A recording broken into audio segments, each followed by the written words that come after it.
प्यारे बच्चों नमस्कार, स्वागत है आप सभी का आपके इस प्यारी सी क्लास में। तो बच्चों जैसे कि आप लोगों को पता है आप लोगों की 9th क्लास की सारी जो है एक-एक क्लास बच्चे एक-एक एक्सरसाइज की एक-एक क्वेश्चन सारे के सारे हम लोगों के द्वारा करवाए जा रहे हैं। मतलब विद्या कुल के द्वारा करवाए जा रहे हैं। तो सारे के सारे एक-एक सवाल आपको मिलने वाले हैं 9th के पूरी की पूरी सीरीज, पूरी के पूरे बुरे वीडियोस मिलने वाले हैं।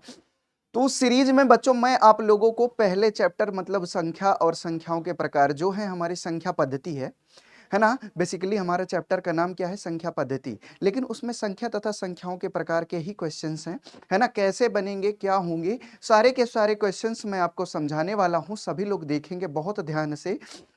बहुत ही जल्दी बच्चे इस क्वेश्चन का पूरा वीडियो आपको मिल जाएगा, जिससे आपको 9th की एक-एक क्वेश्चन करने में 9th का एक-एक क्वेश्चन करने में आप लोगों को दिक्कत नहीं होगी।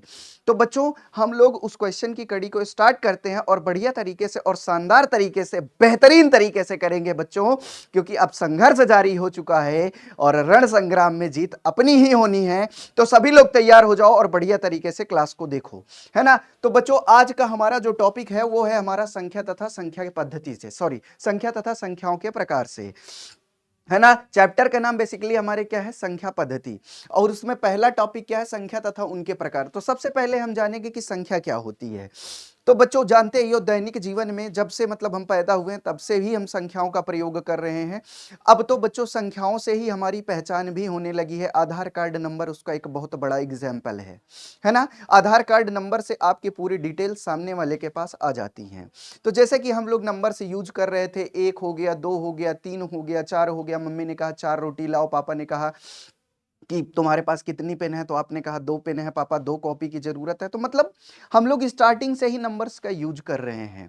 तो बच्चों एक चीज़ मैं आपको बताता हूँ, जैसे कि मान लो ये हमारे पास भोजन की एक थाली है, ये हमारे पास एक भोजन की थाली है, ठीक है ना? और ये हमारे पास नंबर्स हैं कुछ, ठीक है ना? हमारे देखो ब्रह्मांड में बहुत सारे नंबर्स ज्ञात थे, ठीक है ना? समझना, इसी में मान लीजिए भोजन की थाली है, इसी में आपको दाल दे दिया जाए, क्या दे दिया जाए मेरे भाई?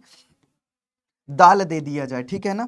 इसी में आपको दाल दे दिया जाए, है ना? इसी में आपको दाल दे दिया जाए, इसी में आपको चावल दे दिया जाए, इसी में आपको चावल दे दिया जाए, इसी में आपको रोटी दे दिया जाए, है ना? इसी में आपको सब्जी दे दिया जाए, इसी में आपको सलाद दे दिया जाए और इसी में आपको रायता दे दिया जाए, है ना? इसी में आपको रायता दे दिया जाए। सारी की सारी चीज़ें अगर एक ही थाली में परोस दी जाएँ, एक ही थाली में परोस दी जाए और सबको मिक्स कर दिया जाए। सबको क्या कर दिया गया? आपस में मिक्स कर दिया गया। ये पूरी की पूरी जो है पूरा का पूरा क्या हो गया? मिक्स हो गया, है ना? क्या हो गया भाई? मेरा मिक्स हो गया। जब ये पूरा मिक्स हो गया तो क्या मुझे दाल, चावल, सलाद ये सब मैं अलग कर सकता हूँ क्या? या ये मैं पता कर सकता हूँ कि मुझे यार दाल अच्छी लग रही है तो मैं दाल खाऊँगा, सब्ज़ी अच्छी लग रही है तो मतलब जिस चीज़ की मुझे ज़रूरत होगी मैं उस चीज़ को अलग कर ही नहीं पाऊँगा। ऐसे ही हमारा संख्या था, संख्याएँ हमें बहुत सारी ज्ञात थी। 1, 2, 3, 4, 0 है ना? -1, -2, -3 है ना? उसके बाद √2, √3 ऐसे करके हमें बहुत सारी संख्याएँ ब्रह्मांड में ज्ञात थी, है ना? ब्रह्मांड में बहुत सारी, तो हम लोगों को क्या कर देते क्या करने में परेशानी होती थी? इसको अलग-अलग कैसे करें? अब हमारे पास एक सिस्टम आया कि अलग-अलग कैसे करें? इनको अलग-अलग करना हुआ। तो बच्चों वही जो अलग-अलग करने का क्रम है, उसी को हम संख्या तथा संख्याओं के प्रकार में पढ़ते हैं। संख्या तो ये हो गई और संख्याओं का प्रकार मतलब इन्हीं सब नंबर्स को, जैसे कुछ ये नंबर्स 1, 2, 3 ये कुछ अलग नंबर होंगी, है ना? 2 कोई और नंबर हो सकती है, 0 क्या है, -3 क्या है, इस तरह मतलब हम लोगों ने संख्याओं का बंटवारा कर लिया, है ना? सेम भोजन की थाली में हमने क्या किया? अब सेम जो ये हमारे पास भोजन की थाली आई, इसमें हमने एक कटोरी रखा, इसमें रखा दाल और इसमें रखा चावल, है ना? तो अलग-अलग कर लिया बेटा, ये कैटेगरी वाइज बाँट लिया। तो उसी तरह हम लोगों ने संख्याओं को भी कैटेगरी वाइज डिवाइड कर लिया अपना कि ये संख्याएँ ये कैटेगरी में होंगी, ये संख्याएँ ये कैटेगरी में होंगी। तो सारी की सारी संख्याओं को हमने कैटेगरी वाइज वो कर लिया भैया, कैटेगरी वाइज बाँट लिया। ठीक है ना? तो उसी में से मैं अब संख्याओं को पढ़ाने चल रहा हूँ। तो पहली संख्या मान लीजिए मैं क्या पढ़ूंगा? प्राकृतिक संख्या, है ना?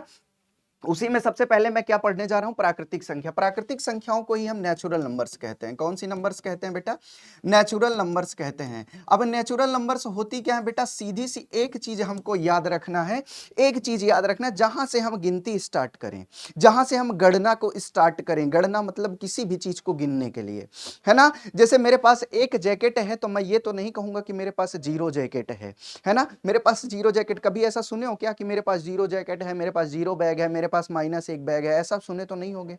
तो हम गणना कहां से स्टार्ट किए, 1 से स्टार्ट किए। तो मतलब प्राकृतिक संख्या कहां से स्टार्ट होती है, 1 से स्टार्ट होती है ना। और कहां तक जाती है, इनडिफाइन, मतलब क्या भैया, नॉट डिफाइन, मतलब अपरिभाषित, 1 से लेके अनंत तक होती है। अनंत को ही नॉट डिफाइन कहा जाता है, ठीक है ना। समझ गए होंगे आप लोग। जिन संख्याओं का प्रयोग हम किसी वस्तु को गिनने में करते हैं, वही हम क्या कहलाती है, प्राकृतिक संख्या कहलाती है। क्या बच्चे, जिन संख्या का प्रयोग हम किसी वस्तु को गिनने में करते हैं, वही क्या कहलाती है, प्राकृतिक संख्या कहलाती है ना। या इसी को दूसरे तरीके से कहें, 1 से शुरू होने वाली संख्या पद्धति को प्राकृत संख्या या प्राकृतिक संख्या कहा जाता है। इसे n से सूचित करते हैं, मतलब नेचुरल नंबर का पहला शब्द यन आ गया। इसे किससे प्रदर्शित करते हैं, n से प्रदर्शित करते हैं। अगर मैं संख्या रेखा देखूं मेरे भाई, संख्या रेखा देखूं, तो जैसे ये 1 से स्टार्ट हुई, 2 हो गया, 3 हो गया, यहीं से स्टार्ट होती है। 4 5 हो गया, कहां तक जाएगी, इनफाइनाइट तक जाएगी मेरे भाई, इनफाइनाइट तक जाएगी ना मेरे भाई। तो इन्हीं को सब क्या कहा जाता है, प्राकृतिक संख्या कहा जाता है। क्या कहा जाता है, प्राकृतिक संख्या कहा जाता है। अब प्राकृतिक संख्या तो आप लोग एकदम बढ़िया से समझ गए होंगे, है ना। सबसे छोटी प्राकृतिक संख्या आपके एग्जाम में पूछी गई थी, तो आप जान रहे हैं कि 1 से गिनना स्टार्ट करते हैं, इसलिए 1 होती है। कहीं कहीं पूछ लिया जाता है, क्या ये प्राकृतिक संख्या है, मतलब ये जो नॉट डिफाइन का साइन होता है, इसका मतलब ही क्या होता है, नॉट डिफाइन का साइन या इन्फिनिटिव का जो साइन होता है, इसका मतलब होता है नॉट डिफाइन, मतलब अपरिभाषित। जब इसकी कोई परिभाषा ही नहीं है बेटा कि ये नंबर कौन सी होनी है, तो इसको कैसे हम नेचुरल नंबर की श्रेणी में रखेंगे, अर्थात ये प्राकृतिक संख्या नहीं होती, है ना। क्योंकि भैया हम कोई भी नंबर लेंगे, उसमें अगर 1 बढ़ा दिए तो वो हमारी क्या हो जाएगी, प्राकृतिक संख्या वो भी हो जाएगी। ये संख्या हमको ज्ञात नहीं है, मतलब हम कह सकते हैं कि हमारी सबसे बड़ी जो प्राकृतिक संख्या होती है वो अपरिभाषित तो होती है, हम उसकी परिभाषा हमें पता ही नहीं है कि वो है क्या। इसी क्रम में हम दोबारा आते हैं, अगली संख्या होती है हमारी पूर्ण संख्या। क्या होती है, पूर्ण संख्या। पूर्ण संख्या, इसको होल नंबर कहते हैं बेटा, अंग्रेजी में क्या कहते हैं, होल नंबर्स कहते हैं। अब होल नंबर्स की बात करें बेटा हम, तो इसमें जो पहला शब्द W होता है ना, इसे W से प्रदर्शित करते हैं, है ना। प्रदर्शन का क्रम देखते जाओ, प्रदर्शन का क्रम देखते जाओ सब लोग। अब प्राकृतिक संख्या के संग्रह में हमारे पास प्राकृतिक संख्या क्या थी मेरे भाई, 1 थी, 2 थी, 3 थी, 4 थी, है ना। ये कहां थी इनफाइनाइट। इनमें क्या कर दिए, 0 को शामिल कर दिए, हम इसमें 0 भी लगा दिए। अब ये सारी की सारी ये जो पूरा समूह बन गया, ये हमारी क्या कहलाई, पूर्ण संख्या कहलाई।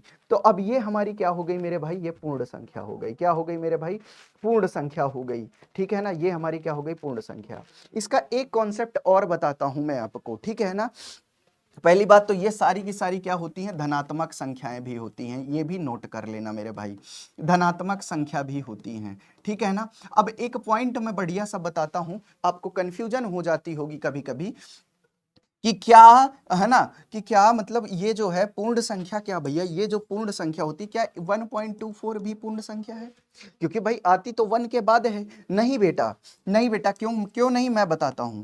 पूर्ण का मतलब ही क्या होता है, पूर्ण का मतलब ही होता है पूरा, है ना। इसको हम पूरा से लेते हैं, ठीक है ना, पूरा का पूरा संख्या, है ना, पूरी की पूरी संख्या, ठीक है ना, पूरी की पूरी संख्या, पूरी मतलब खाने वाली नहीं, ये पूरी का मतलब होता है पूर्ण, संपूर्ण, पूरी पूरी की संख्या, है ना। जैसे 1 है तो 1 ही होगी, 2 है तो 2 ही, 3 4 5 ऐसे करके ये 0 से लेके इन्फिनिटिव तक होती है, ठीक है ना। अब सबसे छोटी पूर्ण संख्या पूछ ले तो 0 हो जाएगी, सबसे बड़ी पूछ ले तो अपरिभाषित हो जाएगी। अब चलेंगे हम आगे की ओर, है ना। अब आगे बेटा, आगे आती है हमारी पूर्णांक संख्या। देखो कितना क्रम से है, पहले प्राकृतिक संख्या 1 से गिनना स्टार्ट किए, फिर पूर्ण संख्या में आए तो 0 से गिनना स्टार्ट किए। अब हम कहां आ गए, पूर्णांक संख्या में। पूर्णांक संख्या को इंग्लिश में कहते हैं इंटीजर नंबर्स। क्या कहते हैं बेटा, इंटीजर नंबर्स, ठीक है ना। कहीं कहीं हम इसका जो है, मैं आपको बताता हूं, इंटीजर नंबर्स कहीं कहीं हम इसको देखते हैं कि आई से प्रदर्शित करते हैं, तो कहीं कहीं जेड भी देख लेते हैं। कहीं कहीं जेड भी देख लेते हैं बेटा, ये कहीं कहीं देखने के लिए मिल जाता है, ठीक है ना। अब वो भैया क्या कह रहा है, पूर्णांक संख्या होती क्या है, पूर्ण संख्या के संग्रह में। अब पूर्ण संख्या हमने क्या पढ़ा, ये ध्यान दो, पूर्ण संख्या हमने पढ़ा 0 1 2 3 4 ऐसे पढ़ा, कहां तक पढ़ा, इनफाइनाइट तक। इन संख्याओं के संग्रह में क्या किए भैया, हम ऋणात्मक संख्या को शामिल कर लिए, -1 -2 -3 ये सब शामिल कर लिए हम लोग, ये सब क्या हो गई, हमारी ऋणात्मक संख्याएं हो गई, ठीक है ना। अब ऋणात्मक संख्याओं को भी अगर इस समूह में शामिल कर लिया जाएगा तो ये सारी की सारी हमारी क्या हो जाएंगी, पूर्णांक संख्या हो जाएंगी। क्या हो जाएंगी, पूर्णांक संख्या हो जाएंगी। अगर मैं कह दूं सबसे छोटी पूर्णांक संख्या तो आप कहेंगे अपरिभाषित, सबसे बड़ी पूर्णांक संख्या तो अपरिभाषित, ठीक है, समझ में आ गया। तो पूर्णांक संख्याओं कहां से कहां तक होती हैं, अगर ये आपसे पूछ ले कभी पूर्णांक संख्या कहां से कहां तक होती है मेरे भाई, तो ये माइनस इन्फिनिटिव से लगा के इन्फिनिटिव, ठीक है ना, ये इसकी रेंज होती है। अब भैया इसमें भी देखो कैटेगरी बट जाती है, इसमें भी देखो कैटेगरी बट जाती है, कैसे कैटेगरी बट जाती है मैं आपको बताता हूं। ये क्या हो जाते हैं हमारे, ये सारे के सारे हमारे ऋणात्मक पूर्णांक हो जाते हैं। क्या हो जाते हैं मेरे भाई, ऋणात्मक पूर्णांक हो जाते हैं। और ये के सारे हमारे क्या हो जाते हैं मेरे भाई, ये सारे के सारे हमारे क्या हो जाते हैं बेटा, धनात्मक पूर्णांक हो जाते हैं। क्या हो जाते हैं मेरे भाई, ये धनात्मक पूर्णांक होते हैं, ठीक है ना, ये धनात्मक पूर्णांक हो गए। तो अब भैया इसको किससे प्रदर्शित करते हैं, ऋणात्मक संख्या ऋण पूर्णांक, इसको हम z माइनस से या कह सकते हैं i नेगेटिव से प्रदर्शित कर लेते हैं, ध्यान देना। और इसको सेम तरीका z प्लस और भैया i प्लस से हम डिनोट कर लेते हैं, ठीक है ना मेरे भाई, सबको समझ में आ गया होगा। ये कौन सी हो जाती है, तो ये जीरो पूर्णांक होती है मेरे भाई, ये भी समझ लेना, जीरो पूर्णांक होती है, जीरो पूर्णांक होती है, ये भी थोड़ा ध्यान दे देना, ठीक है ना, जीरो पूर्णांक होती है। आपको समझ में आ गया होगा कि ये जीरो पूर्णांक हो गई। अब सारी की सारी पूर्णांक संख्याओं के बटे में एक लक्ष्य लिख सकते हैं, इसलिए सारी पूर्णांक संख्याएं परिमेय संख्याएं भी होती हैं, ये याद रखना। सारी, अभी मैं परिमेय संख्याओं के बारे में बताऊंगा, लेकिन अभी ये पॉइंट नोट कर लेना मेरे भाई, है ना, कि सारी की सारी पूर्णांक संख्याएं परिमेय भी होती हैं, पूर्णांक संख्या परिमेय होती हैं, ठीक है ना। अपरिमेय क्यों होती हैं मैं आपको बता दिया हूं, परिमेय क्यों होती है, सबके बटे में एक हम लिख सकते हैं, जीरो के भी बटे में एक लिख सकते हैं, इसलिए जीरो भी एक क्या होती है भैया, परिमेय होती है, ये भी नोट कर लेना, एग्जाम में बहुत पूछा जाता है। अब आगे आ जाते हैं बेटा, ये रहा पूर्णांक संख्याएं। अब पूर्णांक संख्याओं के बाद बेटा हम आते हैं थोड़ा सम संख्या में, है ना, सम संख्या में आ जाते हैं बेटा। अभी सम संख्याओं को पढ़ते हैं, परिमेय पढ़ेंगे थोड़ी देर में। सम संख्या को बेटा हम इवन नंबर कहते हैं, क्या बोलते हैं बेटा, इवन नंबर्स कहते हैं, ठीक है ना, इवन नंबर्स। अब इवन नंबर्स क्या होती है मेरे भाई, इवन नंबर्स क्या होती हैं, ऐसी संख्या जो दो से पूर्ण रूप से विभाजित हो जाए, इतना बहुत ध्यान से पढ़ना, दो से पूर्ण रूप से विभाजित हो जाए वही सम संख्या हो जाए, पूर्ण रूप से, कोई दशमलव वशमलव नहीं आना चाहिए। पूर्ण का मतलब ही होता है पूरी, पूरी तरह, पूरी तरह, है ना, पूर्ण का मतलब ही क्या हो गया, पूरी तरह विभाजित हो जाए, क्या कहलाती है, सम संख्या कहलाती है। और एक चीज और, सम संख्या हमेशा दो का गुणा जो होती है, कोई भी सम संख्या दुनिया में बनी होगी वो दो से डिवाइड हो जाएगी, दो से। अब भैया जब दो की ही गुणज है, दो की ही गुणज है, दो से पूर्ण रूप से विभाजित हो रही है, तो वो पक्का ही हो गया कि दो से विभाजित हो ही जानी है, 100%। 2 4 6। अच्छा एक चीज और अगर इसमें ऐड करना चाहो तो लिख लो, अगर इकाई का अंक, अगर कोई भी संख्या लिखी है, अगर उसका इकाई अंक 0 हो जाए, 2 हो जाए, 4 हो जाए, 6 हो जाए, 8 हो जाए, तो वो संख्या, अगर इकाई का अंक, है ना, 0 2 4 6 8 हो जाए तो समझ लेना वो सम संख्या होगी ही होगी, इसमें कोई दो राय नहीं है ना। अक्सर एक सवाल आपके एग्जाम में पूछा जाता है कि अगर यम एक धन पूर्णांक है, यम एक धन पूर्णांक है, तो भैया 2m सम संख्या किस रूप की होगी, सम संख्या किस रूप की होगी, तो सम संख्या का रूप क्या होगा भाई, m है, कोई भी संख्या ले लो, 4 ले लो, 5 ले लो, 6 ले लो, 7 ले लो, किस रूप की होगी, तो सब में 2 का गुणा कराओ, सब में 2 का गुणा कराओ, देखो सब में 2 का गुणा कराओ तो देख लो, ये 14 हो गई, ये 12 हो गई, ये 10 हो गई, ये 8 हो गई, देख लो सभी की सभी संख्याएं क्या हो गई, ये भी सम हो गया, ये भी सम हो गया। तो भैया मैं देखता क्या हूं, मैं देखता क्या हूं, रिजल्ट मेरा क्या निकलता है कि अगर भैया मैं 2 से गुणा करा दूं किसी भी धनात्मक पूर्णांक में तो सम संख्या हो जाती है। तो सम संख्या का रूप मैं क्या कह सकता हूं कि 2m होता है। क्या होता है, 2m होता है। नोट कर लेना भाई इसको। अब m क्या, m की जगह में आपको p भी दे देगा, q भी दे देगा, r भी दे देगा, कह देगा m एक धन पूर्णांक है या p एक धन पूर्णांक है, तो समझ जाना बेटा इतना। अब आती है विषम संख्या। अब आती है, अब सबसे छोटी सम संख्या पूछूं तो आप बता सकते हैं कि 2 होती है। सम संख्या 2 का गुणा जो होती है। सम संख्या का रूप क्या होता है, 2m का होता है। अगर इकाई का अंक 0 2 4 6 8 हो जाए तो क्या हो जाती है, ये सम संख्या हो जाती है। अगली विषम संख्या, इसी को कहते हैं ऑड नंबर्स। क्या कहते हैं बेटा, ऑड नंबर्स कहते हैं। अब ऑड नंबर क्या होती है मेरे भाई, ऑड नंबर क्या होती है, ऐसी संख्या जो 2 से पूर्ण रूप से विभाजित ना हो। इतना याद रखो मेरे भाई, 2 से पूर्ण रूप से विभाजित नहीं होगी, नहीं होगी, नहीं होगी। 2 से पूर्ण रूप से विभाजित नहीं होगी, है ना। तो ये क्या कहलाती है, विषम संख्या कहलाती है मेरे भाई, ठीक है ना। जैसे 1 हो गया, 3 हो गया, 5 हो गया, 7 हो गया, 9 हो गया। देखो 1 भी 2 से विभाजित नहीं होगा, 3 भी 2 से विभाजित नहीं होगा, पूर्ण रूप से विभाजित तो हो जाएगा। देखो अगर विभाजित करना चाहो तो 3 को विभाजित कर लो, पॉइंट लगाओ, सॉरी 2 1 में 2, ये जगह 1 आया, पॉइंट लगाओ, 0 बढ़ाओ, 2 पंचे 10। लेकिन ये क्या पूर्ण रूप है क्या, नहीं, ये दशमलव में आ गया, पूर्ण रूप नहीं हो गया, समझे। तो ये पूर्णांक को क्या कहलाती हैं, ये विषम संख्याएं कहलाती हैं। प्रत्येक स्थिति में जो विषम संख्याएं होती हैं वो 2m प्लस 1 के रूप में होती हैं। किसके, 2m प्लस 1। कोई भी सम संख्या ले लो, जैसे मैंने लिखा 4 ले लिया, 4 में मैंने 2 का सॉरी 4 है, कोई भी एक पूर्णांक ले लो, धन पूर्णांक, कोई भी एक धन पूर्णांक, जैसे मैंने 4 ले लिया, इसमें 2 का गुणा करा दो और 1 जोड़ दो, देखो 9। ये क्या हो गई, विषम संख्या हो गई, ठीक है ना। मैं कहता हूं अगर मैं लेना चाहूं तो 2m प्लस 3 भी ले लूं, है ना, 2m प्लस 5 भी ले लूं। मतलब क्या कहने का, मतलब क्या कहने का कि जो अगर सम संख्या में, सम संख्या के रूप में अगर कोई विषम संख्या जोड़ देते हैं, समझना फिर से, सम संख्या के रूप में अगर कोई विषम संख्या जोड़ देते हैं तो वो विषम संख्या बन जाती है। सम संख्या में अगर कोई विषम संख्या जोड़ दें, है ना, सम संख्या के रूप में अगर कोई विषम संख्या जोड़ दें तो क्या हो जाती है, वो हमेशा विषम बन जाती है। अब यहां से एक कंडीशन और निकल गया, सम प्लस विषम इज इक्वल टू क्या भैया, विषम। देखो ये भी एक कॉन्सेप्ट बढ़िया निकल के आ गया, ये भी आप यहीं से पढ़ सकते हैं, ठीक है ना। और सबसे छोटी विषम संख्या पूछ ले तो आपको बताना है 1। सबसे छोटी विषम संख्या पूछ ले तो आप बताएंगे 1। 2 से पूर्णतः विभाजित नहीं होती। अगला सवाल, भाज्य संख्याएं क्या होती हैं। अब धीरे धीरे हम आगे बढ़ रहे हैं अपनी संख्याओं। भाज्य संख्या, इन्हीं को हम यौगिक संख्या भी कहते हैं। क्या कहते हैं बेटा, यौगिक संख्या भी कहते हैं, ठीक है ना। इसी को हम यौगिक संख्या भी कह लेते हैं। कहीं कहीं इसको सम्मिश्र संख्या भी कह दिया जाता है, सम्मिश्र संख्या भी कह दिया जाता है, ठीक है ना। कहीं कहीं सम्मिश्र संख्या कह देते हैं। और भैया इसको इंग्लिश में कंपोजिट नंबर कहते हैं। क्या कहते हैं, कंपोजिट नंबर कहते हैं। कौन सा नंबर, कंपोजिट नंबर कहते हैं। अब मेरे भाई बात आती है कि भाज्य संख्या होती क्या है। वैसी संख्याएं जो एक और स्वयं के अलावा अन्य किसी संख्या से पूरी तरह विभाजित हो जाएं।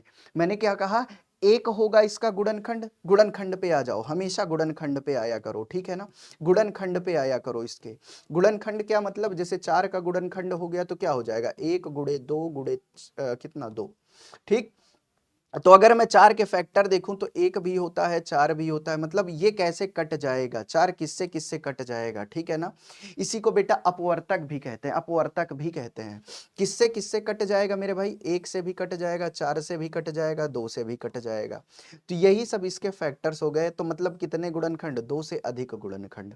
किससे भैया, 2 से अधिक गुणनखंड, ठीक है ना, 2 से अधिक गुणनखंड। ये लिखा है ना, एक हो गया, स्वयं हो गई, और क्या हो गई, एक अलावा अन्य संख्या भी हो जाए, अन्य संख्या भी हो जाए, वही क्या होती है, हमारी भाज्य संख्या होती है।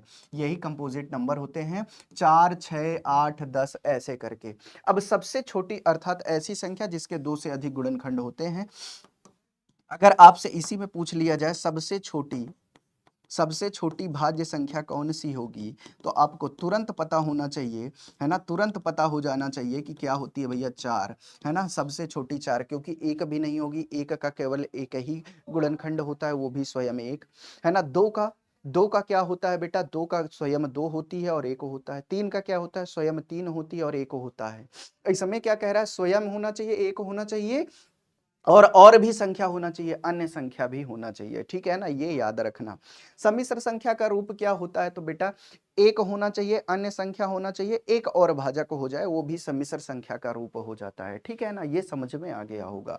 अगला सवाल अभाज्य संख्या, इसी को प्राइम नंबर्स भी कहते हैं या रूढ़ संख्या भी कहते हैं। क्या कहते हैं, रूढ़ संख्या कहेंगे, है ना, रूढ़ संख्या कहेंगे, या कहेंगे बेटा इंग्लिश में इसको प्राइम नंबर्स भी कहते हैं। क्या कहते हैं, प्राइम भी कहते हैं, ठीक है ना। वैसी संख्याएं जो एक और स्वयं के अलावा किसी अन्य से पूरी तरह विभाजित नहीं होती हैं। सीधी बात याद रखना है, इसका जो गुणनखंड होगा, गुणनखंड, है ना, चाहे अधिकतम कह लो, चाहे अधिकतम कह लो तो भी दो होगा, अधिकतम कहो तो भी दो होगा, और न्यूनतम कहो तो भी दो होगा, न्यूनतम कह लो तो भी दो होगा मेरे भाई, याद रखना मेरे भाई अच्छे तरीके से। अधिकतम गुणनखंड दो, न्यूनतम गुणनखंड दो, ठीक है। अब कौन कौन सा होगा, गुणनखंड क्या होगा, गुणनखंड क्या होगा मेरे भाई, दो गुणनखंड कौन कौन से होंगे, या तो एक होगा या तो स्वयं संख्या होगी। क्या होगी, स्वयं संख्या होगी, ठीक है ना, ये चीज याद रखना, ठीक है ना भाई। इन संख्याओं को अभाज्य संख्या कहते हैं। अब कौन कौन सी होती है, जैसे 2 हो गया, 3 हो गया, 5 हो गया, 7 हो गया, 11 हो गया, 13 हो गया। अब सोच पूछू सबसे छोटी अभाज्य संख्या कौन है। अब अगर मैं पूछूं सबसे छोटी अभाज्य संख्या कौन है, सबसे छोटी अभाज्य संख्या कौन है, अगर मैं आपसे पूछ लूं तो सबसे छोटी अभाज्य आप क्या बताएंगे, 2 होती है। कौन सी होती है बेटा, 2 होती है ना। और यही एक 2 जो होती है, इसी को सम अभाज्य कहते हैं। केवल एक ही संख्या दुनिया में है जो सम अभाज्य है। क्या है, सम अभाज्य है। देखो 2 जो है, 2 का केवल 2 गुणनखंड है, ये सम संख्या को भी परिभाषित करता है। एक हो गई और 2, 2 गुणनखंड हो गए, और ये तो सम संख्या का रूप है, ये सम संख्या तो है ना। तो सम संख्या सम अभाज्य कौन सी होती है, यही 2 होती है। सबसे छोटी अभाज्य भी 2 ही होती है, नोट कर लेना, क्योंकि क्वेश्चन में पूछा जाता है कभी कभी कि एक सबसे छोटी अभाज्य और सबसे छोटी भाज्य संख्याओं का गुणनफल, तो आप 8 बता सकते हैं, भागफल तो आप 2 बता सकते हैं। अगर HCF पूछ ले दोनों का तो आप 2 बता सकते हैं। कैसे, सबसे छोटी क्या होती है अभाज्य 2, और सबसे छोटी भाज्य क्या होती है 4। HCF 2, HCF कितना 2, गुणनफल 8, भागफल 2, सब बता सकते हैं आप। बस थोड़ा सा पेशेंस रख के देखते रहिए आप बस इसको, ठीक है ना। अब आगे आ जाते हैं बेटा, सह अभाज्य संख्या क्या होती है। सीधी सी बात इसमें याद रखेंगे, ये संख्या हमेशा आपको जोड़े में मिल जाएगी। किस में मिल जाएगी, जोड़े में मिल जाएगी, है ना, हमेशा किस में मिल जाएगी, जोड़े में। वैसी संख्याएं जो जोड़े में होती हैं तथा उन संख्याओं का मासा क्या होगा, 1 होगा। जैसे जोड़े में मैंने कहा जोड़े में होंगी तो 1 होगी, 2 होगी, है ना, 2 3 हो गई, है ना, 4 5 हो गया, ऐसा करके जोड़ा हमारा बनेगा, ठीक है ना, ऐसे करके हमारा जोड़ा बनता है ना, ऐसे करके हमारा जोड़ा बन जाएगा। इन जोड़े का जो HCF मतलब मासा निकलेगा, जैसे इसका मासा 1, इसका गुणनखंड 1, इसका गुणनखंड 2 गुणे 1, तो मासा क्या होता है, जो दोनों में कॉमन हो। तो कितना मासा निकला, 1 निकला। हमेशा मासा क्या आएगा बेटा, 1 आएगा, याद रखना मेरे भाई। संख्याएं जोड़े में होती हैं, और उन संख्याओं वो जो जोड़े होते हैं उन दोनों का अगर मैं मासा निकालूंगा तो 1 आएगा, हमेशा याद रख लेना मेरे भाई। यही समअभाज्य होती हैं, सह अभाज्य होती हैं, सॉरी, है ना। अब भैया मैं आपको थोड़ा सा बेटा, अब थोड़ा सा मैं कुछ बताऊंगा, कुछ संख्याएं हैं, नोट करना, है ना। एक होती है जुड़वा अभाज्य, जो आपसे एग्जाम में पूछ लेता है, जुड़वा अभाज्य क्या होती है, जुड़वा अभाज्य क्या होती है मेरे भाई। तो जुड़वा अभाज्य क्या होती है मेरे भाई, तो ऐसी दो अभाज्य संख्याएं, ऐसी दो अभाज्य संख्याएं, दो अभाज्य संख्याएं, है ना, अभाज्य संख्या, है ना, है ना, और जिनमें जिनमें अंतर कितना होता है, जिनमें अंतर 2 का होता है, 2 का होता है। अब देखो भैया, अब समझना होता है ना। ऐसी दो अभाज्य संख्या हमेशा जोड़े में ये भी होगी। जैसे मैंने कहा कितनी भैया, 3 5, 3 5। इसमें क्या होगा बेटा, ये भी अभाज्य होगी, ये भी अभाज्य होगी, ये भी अभाज्य हो गई, ये भी अभाज्य हो गई मेरे भाई। दोनों अभाज्य हो गई, दोनों अभाज्य हो गई मेरे भाई। क्या, दोनों अभाज्य हो गई। सब लोग एक बार देखो बढ़िया से, दोनों अभाज्य हो गई। अब दोनों का अंतर देखो, अगर 5 - 3 कराऊं तो कितने का आया, 2 का अंतर आया, दो का अंतर आ गया और दोनों क्या हो गई अभाज्य। तो ऐसी ही संख्याएं क्या होती हैं जुड़वा अभाज्य होती हैं। जैसे मैंने अब एग्जाम्पल आ जाएगा 1 3 आ जाएगा, आप कहोगे ये अभाज्य है, तो मैंने कहा ना एक अभाज्य नहीं होती, एक विषम होती है। एक विषम होती है क्योंकि इसके दो गुणनखंड नहीं, केवल इसका एक गुणनखंड होता है, इसलिए अभाज्य नहीं कहलाती है ना। लेकिन ये अभाज्य है, इसके साथ भी अभाज्य ही होना चाहिए तभी जुड़वा अभाज्य होगा, ठीक है ना। अब एक भैया होती है संपूर्ण संख्या, परफेक्ट नंबर जिसको कहते हैं, ये भी थोड़ा सा याद रख सकते हो। संपूर्ण संख्या क्या होती है, संपूर्ण संख्या का देखा करो जो जो फैक्टर होता है, जैसे ये करें 2 गुणे 3 गुणे 1, ये फैक्टर हुआ इसका। इनका जो सम होगा, इनका जो सम होगा 2 + 3 + 1, मतलब क्या भैया, इनके गुणनखंड का सम भी, गुणनखंड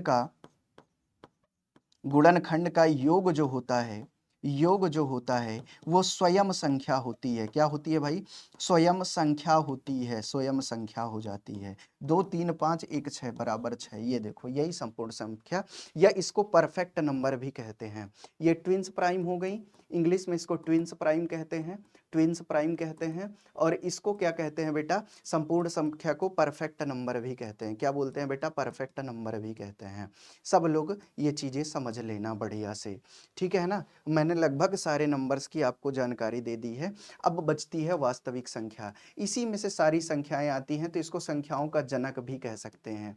क्या कह सकते हैं बेटा, संख्याओं का जनक कह सकते हैं, संख्याओं का जनक कह सकते हैं मेरे भाई, है ना, जनक कह सकते हैं मेरे भाई, ठीक है ना, संख्याओं का जनक भी कह सकते हैं, ठीक है ना। चलो भैया अब आगे देख लो, परिमेय संख्या और अपरिमेय संख्या लिखा है, तो इन दोनों का जो समूह होगा, क्या होगा मेरे भाई, समूह होगा, वही समूह क्या कहलाता है, वास्तविक संख्या कहलाता है। अब वास्तविक संख्या बच्चे सीधी सीधी बात है, वास्तविक संख्या क्या होती है मेरे भाई, संख्या रेखा पर प्रदर्शित होने वाली संख्या, संख्या रेखा पर प्रदर्शित होने वाली संख्या, प्रदर्शित होने वाली संख्या, प्रदर्शित होने वाली संख्या, होने वाली संख्या। मैंने संख्या रेखा बता ही दी है, संख्या वाली संख्या, ठीक है ना, संख्या। अब मैंने संख्या रेखा आपको बता ही दी है, संख्या रेखा क्या होती है, ऐसी रेखा जिसमें संख्याओं का निरूपण हो, ऐसी संख्या जिस रेखा जिसमें संख्याओं का निरूपण हो, ठीक है ना। अब बेटा आपके दिमाग में ये आएगा, क्या सर अपरिमेय संख्याएं भी संख्या रेखा पर निरूपित होती हैं, हाँ होती हैं, मैं आगे अभी बताने वाला हूं, ठीक है ना। अब ये परिमेय संख्या क्या होती है, परिमेय संख्या इसको इंग्लिश में रेशनल नंबर कहते हैं। क्या बोलते हैं बेटा, रेशनल नंबर कहते हैं, रेशनल नंबर कहते हैं। और इसको क्यू से डिनोट करते हैं, किससे, क्यू से प्रदर्शित करते हैं, किससे भैया, क्यू से प्रदर्शित करते हैं, है ना। अब ऐसी संख्या जिसे p/q, p/q, p का मतलब क्या होता है, अंश, है ना, और q का मतलब होता है हर, के रूप में लिखा जाए, अंश बटे हर के रूप में लिखा जाए, जहां p और q पूर्णांक हो। पूर्णांक मैंने बता दिया है आपको, पूर्णांक मैंने सीधे सीधे आपको बता दिया है। और q does not equal to 0, मतलब हर कभी भी 0 के बराबर नहीं होगा। क्यों नहीं होता बेटा, क्योंकि अगर कोई भी मान लो धागा ले ले, धागे को कहो कि मैं 0 बार काट दूं, 0 बार काट दूं, तो ये भी कोई बात है ना, अपरिभाषित तौर पे ही तो है ये, कि 0 बार काट दो, अपरिभाषित ही तो है भाई। कोई परिभाषा है क्या कि 0 बार काट दो, नहीं है ना। तो ये अपरिभाषित का रिजल्ट देने लगती है अगर बटे में 0 आ जाता है तो। उसे क्या कहते हैं, परिमेय संख्या कहते हैं। क्या कहते हैं बेटा, जिसे अंश बटे हर p/q के रूप में लिखा जाए, p/q पूर्णांक हो, q does not equal to 0 हो, हर कभी भी 0 नहीं होता। 2 हो गया तो 2 के बटे में 1 लिख सकते हैं, 10 के बटे में 1 लिख सकते हैं, 5/2, रूट 16 को लिख सकते हैं 4, 4 बटे में क्या हो जाएगा 2, 2/3, ये हो गया बेटा। ये सारी क्या हो गई, परिमेय संख्या। अपरिमेय संख्या क्या होती है मेरे भाई, वैसी संख्या जिसे p/q के रूप में लिखते हैं, ना लिखा जाए, सॉरी ना लिखा जा सके, p/q पूर्णांक होगा, q does not equal to होगा, वो अपरिमेय संख्या होगी, ठीक है ना। अपरिमेय संख्या जैसे √7, √3, √2। अब मैं कुछ चीजें बताता हूं, नोट करना बेटा। इनका वर्गमूल नहीं निकलता, वर्गमूल नहीं निकलता, एग्जैक्ट नहीं निकलता, एकदम एग्जैक्ट वर्गमूल कभी नहीं निकलेगा, एग्जैक्ट वर्गमूल कभी नहीं निकलेगा। घनमूल की भी वही स्थिति होती है ना, घनमूल की भी वही स्थिति होती है, एग्जैक्ट कभी नहीं निकलता, कभी नहीं निकलेगा बेटा। और गणितीय चिन्ह की बात करें मेरे भाई, गणितीय चिन्ह की बात करें मेरे भाई, गणितीय चिन्ह है ना, गणितीय चिन्ह की बात करें तो सारे के सारे अपरिमेय होते हैं, जैसे पाई हो गया, यूलर हो गया, है ना, ओमेगा हो गया, ये सब क्या होते हैं बेटा, अपरिमेय संख्याएं होती हैं, ठीक है ना। अब जैसे वर्गमूल निकालने के √2 का निकाल के दिखाओ, √3 का निकाल के दिखाओ, √5 का दिखाओ, √7 का दिखाओ, √8 का दिखाओ, कभी नहीं निकाल पाओगे एग्जैक्ट, है ना। तो ये सब क्या हो गई बेटा, अपरिमेय संख्या हो गई। घनमूल की बात करूं तो √2 का घनमूल निकाल के मुझे दिखा दो, कोई नहीं निकाल पाएगा। √3 का भी नहीं निकाल पाओगे, ये 3 यहाँ पर लिखते हैं 3 घनमूल में, ठीक है ना। यहाँ पे √7 ये देखो, अब √8 का निकल जाता है, सॉरी घनमूल 8 का निकल जाता है क्यूब रूट, ठीक है ना। तो ये हो जाएगा क्यूब रूट बेटा 9, ठीक है ना, 9। तो ये संख्याएं देखो, है ना, √4 का भी ले सकते हैं, घनमूल 4 का भी नहीं निकलता है, सॉरी कोई क्यूब रूट कितना 4, ये भी नहीं निकल सकता बेटा। कुछ रूप इसका ये भी हो जाता है, कुछ रूप हम इसका 1 0 1 0 0 1 0 0 0 है ना 1 ऐसे करके भी देखेंगे, ये कभी समाप्त तो होगी ही नहीं होगी। अब देखो दो संख्या, दो चीजें मैं और आपको बताता हूं, एक होता है संख्याओं का शांत दशमलव, एक होता है शांत रूप, और एक होता है बेटा ये दशमलव प्रसार होता है, ये प्रसार होता है, ठीक है ना, प्रसार होता है किसका, दशमलव का, ठीक है ना, दशमलव का प्रसार भी होता है। एक होता है शांत, दूसरा होता है अशांत, ठीक है ना, अशांत। इसमें क्या होता है, शेष 0 हो जाता है, कभी भी भाग देंगे तो शेष 0 के बराबर आएगा, और भागफल का क्या होगी, भागफल सीमित होगा, क्या होगा, सीमित होगा, सीमित होगा। कैसे, मैं आपको बताऊं, जैसे 2 में 9 का भाग दिया, है ना, 9 में 2 का भाग दिया तो 2 चौके 8, कितना आया, 1 आएगा, पॉइंट लगाएंगे, 0 बढ़ाएंगे, 2 पंचे 10, 2 पंचे 10, कट गया, कट गया, ये पूरा पूरा 0 आ गया इसमें, 0 आ गया इसमें। तो भैया भागफल देखो क्या, भागफल सीमित हो गया, 4.5 हुआ, और भैया शेष क्या हो गया, 0 हो गया। तो ये क्या हो जाएगी बेटा, शांत होगी, ठीक है ना। अशांत में 2 टाइप होता है, शेष 0 नहीं होगा, शेष 0 नहीं हो सकता, भागफल असीमित रूप से बढ़ता चला जाएगा, भागफल कभी रुकेगा ही नहीं बेटा, जब शेष 0 नहीं होगा तो भागफल असीमित होता चला ही जाएगा, असीमित, ठीक है ना, असीमित। अब अशांत क्या क्या होगी बेटा, अशांत में एक रूप होता है आवर्ती का, एक रूप होता है अनावर्ती का। अब ये दोनों क्या होंगी मेरे भाई, अब इसको भी देख लो, अनावर्ती, ठीक है ना। आवर्ती का मतलब जैसे 3 से मैंने भाग दिया 8 में, तो कितना आया मेरे भाई, 3 का भाग मैंने दिया 8 में, या 1 में मान लो दिया, सपोज करो 1 में दे दिया, पॉइंट लगाया, 0 बढ़ाया, 3 छंगे 18, सॉरी 3 त्रिकाई 9, कितना आया, 3 त्रिकाई 9, 1 आया, फिर 0 बढ़ाया, फिर 3 त्रिकाई 9, फिर 1 आया, फिर 0 बढ़ाया, फिर 3 त्रिकाई 9, फिर देखेंगे क्या, ये 3 3 3 3 कभी इंड ही नहीं होगा। लेकिन देखो ये 3 बार बार बार बार बार बार रिपीट कर रही है, तो इसमें क्या होता है, भागफल का दोहराव होता है, भागफल क्या करता है, दोहराव होता है इसमें, ठीक है ना, दोहराव होता है भागफल का, ठीक है ना। ये चीजें याद रखेंगे मेरे भाई, जैसे 1/3 मान लो, है ना। अब जैसे मान लीजिए लिखें 0.333333, ये ऐसे, है ना, इसको हम जो 3 बार का, इसको बार भी लिख सकते हैं, है ना, कि 3 बार बार बार बार बार बार रिपीट हो रहा है, तो 3 के ऊपर बार भी लगा दे, 3 बार बार बार बार बार बार रिपीट हो रहा है, ठीक है ना।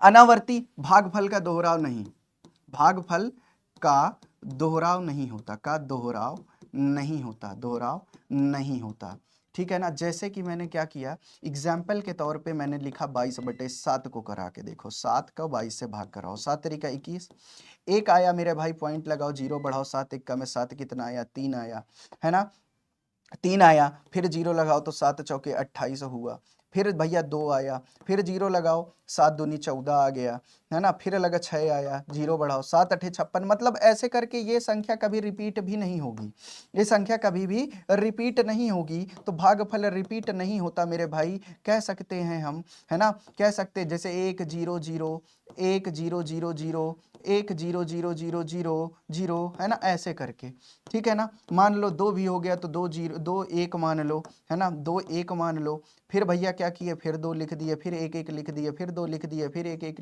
लिख दिए। ये सब अपरिमेय संख्या के कुछ उदाहरण भी होते हैं इसी में। इसमें भागफल का कभी दोहराव नहीं देखने को लिए मिलेगा। 3.142857, हालांकि ये कभी ना कभी दोहराने लगेगा, है ना।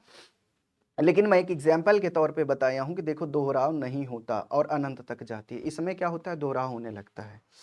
अब भैया इसकी एक कंडीशन होती है कि जो शांत होता है, जो शांत होता है और अशांत आवर्ती होता है, अशांत आवर्ती होता है, मैंने दोनों कंडीशन आपको बता दी है। ये दोनों को परिमेय की संज्ञा में रखा जाता है, परिमेय की संज्ञा में रखा जाता है। और भैया एक होता है अशांत अनावर्ती, अशांत अनावर्ती या अनशावनी भी इसको कहते हैं, अनुसावनी, ठीक है ना। अशांत अनावर्ती, ठीक है ना, अनावर्ती।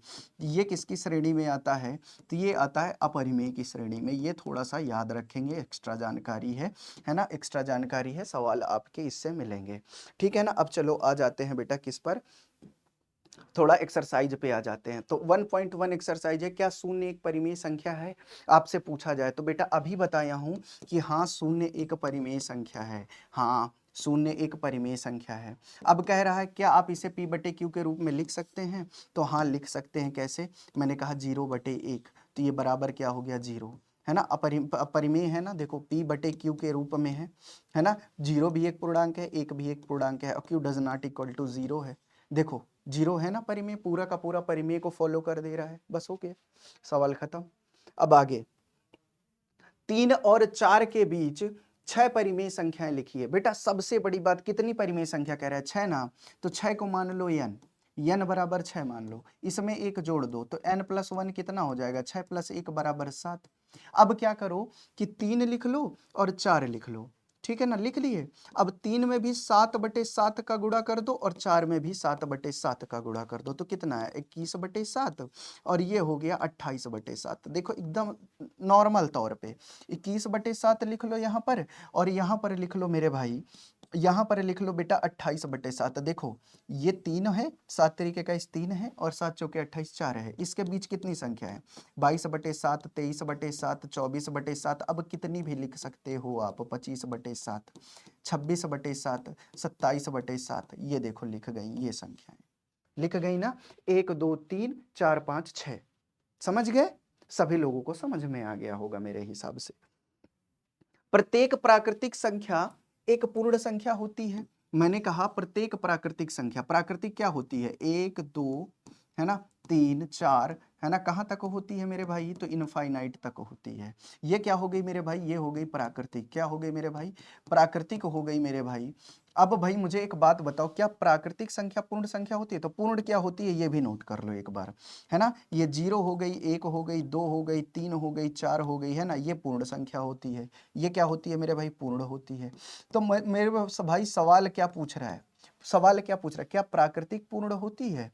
तो बेटा देखो प्राकृतिक कहाँ 1 से चालू होती है ना, तो पूर्ण में भी तो 1 आता है, तो ये सारी संख्याएं तो पूर्ण में आती हैं, इसलिए सारी प्राकृतिक संख्या पूर्ण संख्याएं होंगी। सत्य बात है, हाँ सत्य बात है। कहानी खत्म करो, अगले सवाल पर आ जाओ। प्रत्येक पूर्णांक एक पूर्ण संख्या होती है, एक बात ये भी देख लो। अब ये देख लो भैया, ये पूर्णांक है, पूर्णांक है, पूर्णांक क्या 0 1 2 3 कहाँ तक, इनफाइनाइट तक होते हैं। ये -1 -2 -3 पूर्णांक ये भी तो होते हैं।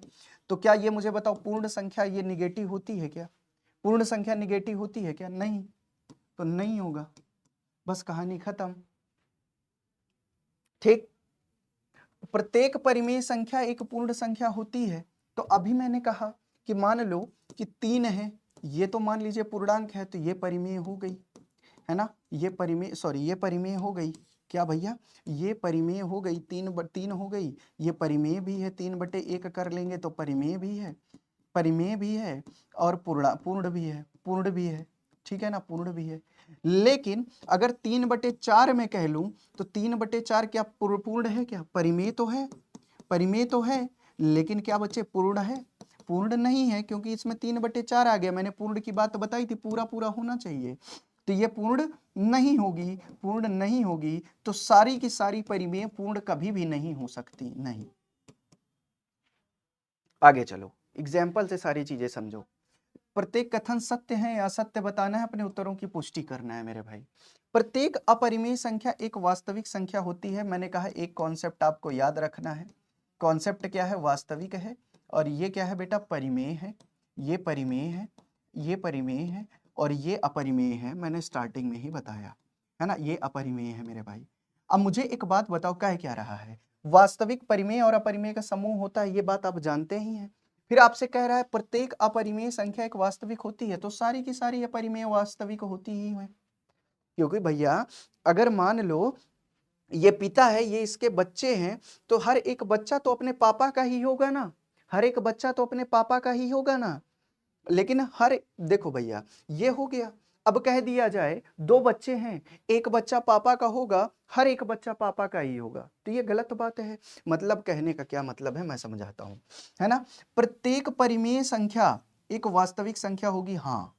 मैंने कहा ना हर एक बच्चा अपने पापा का होगा, ये भी तो अपने पापा का ही लड़का है, तो हर एक लड़का अपने बाप पापा का ही लड़का होगा, इसी को पापा कहेगा। डन। लेकिन अगर मैं कहूं क्या भैया हर एक वास्तविक संख्या के केवल एक ही बच्चा होगा, इसने दो दिए, दो बच्चे मतलब इसके हैं, लेकिन कह दिया जाए कि केवल एक ही बच्चा इसका है, तो ये कभी संभव है क्या? हर एक वास्तविक संख्या परिमेय नहीं होती, वो अपरिमेय भी हो सकती है, क्योंकि ये दोनों का समूह है, दोनों बच्चे हैं, है ना। दोनों बच्चे हैं, मान लो ये लड़का है ये लड़की है, तो ये लड़का लड़की दोनों इन्हीं के बच्चे हैं, है ना। लेकिन अगर कहा जाए कि ये पिता का केवल लड़का ही लड़का बच्चे हैं, तो भी गलत बात है भाई, लड़की भी तो बच्ची है ना। ऐसे करके ये होता है। तो प्रत्येक अपरिमेय संख्या वास्तविक संख्या होती है, तो अपरिमेय संख्या, तो प्रत्येक अपरिमेय संख्या वास्तविक होती है, प्रत्येक परिमेय भी वास्तविक होती है, सत्य है। मैंने कहा तो आगे लिख देना, पुष्टि करना हो तो लिख देना, है ना। वास्तविक संख्या, वास्तविक संख्या, है ना, है ना, परिमेय तथा अपरिमेय का समूह होती है, परिमेय तथा अपरिमेय का समूह होती है। नोट कर सकते हो इसको, ये सब चीजें अब अपने से लिख सकते हो।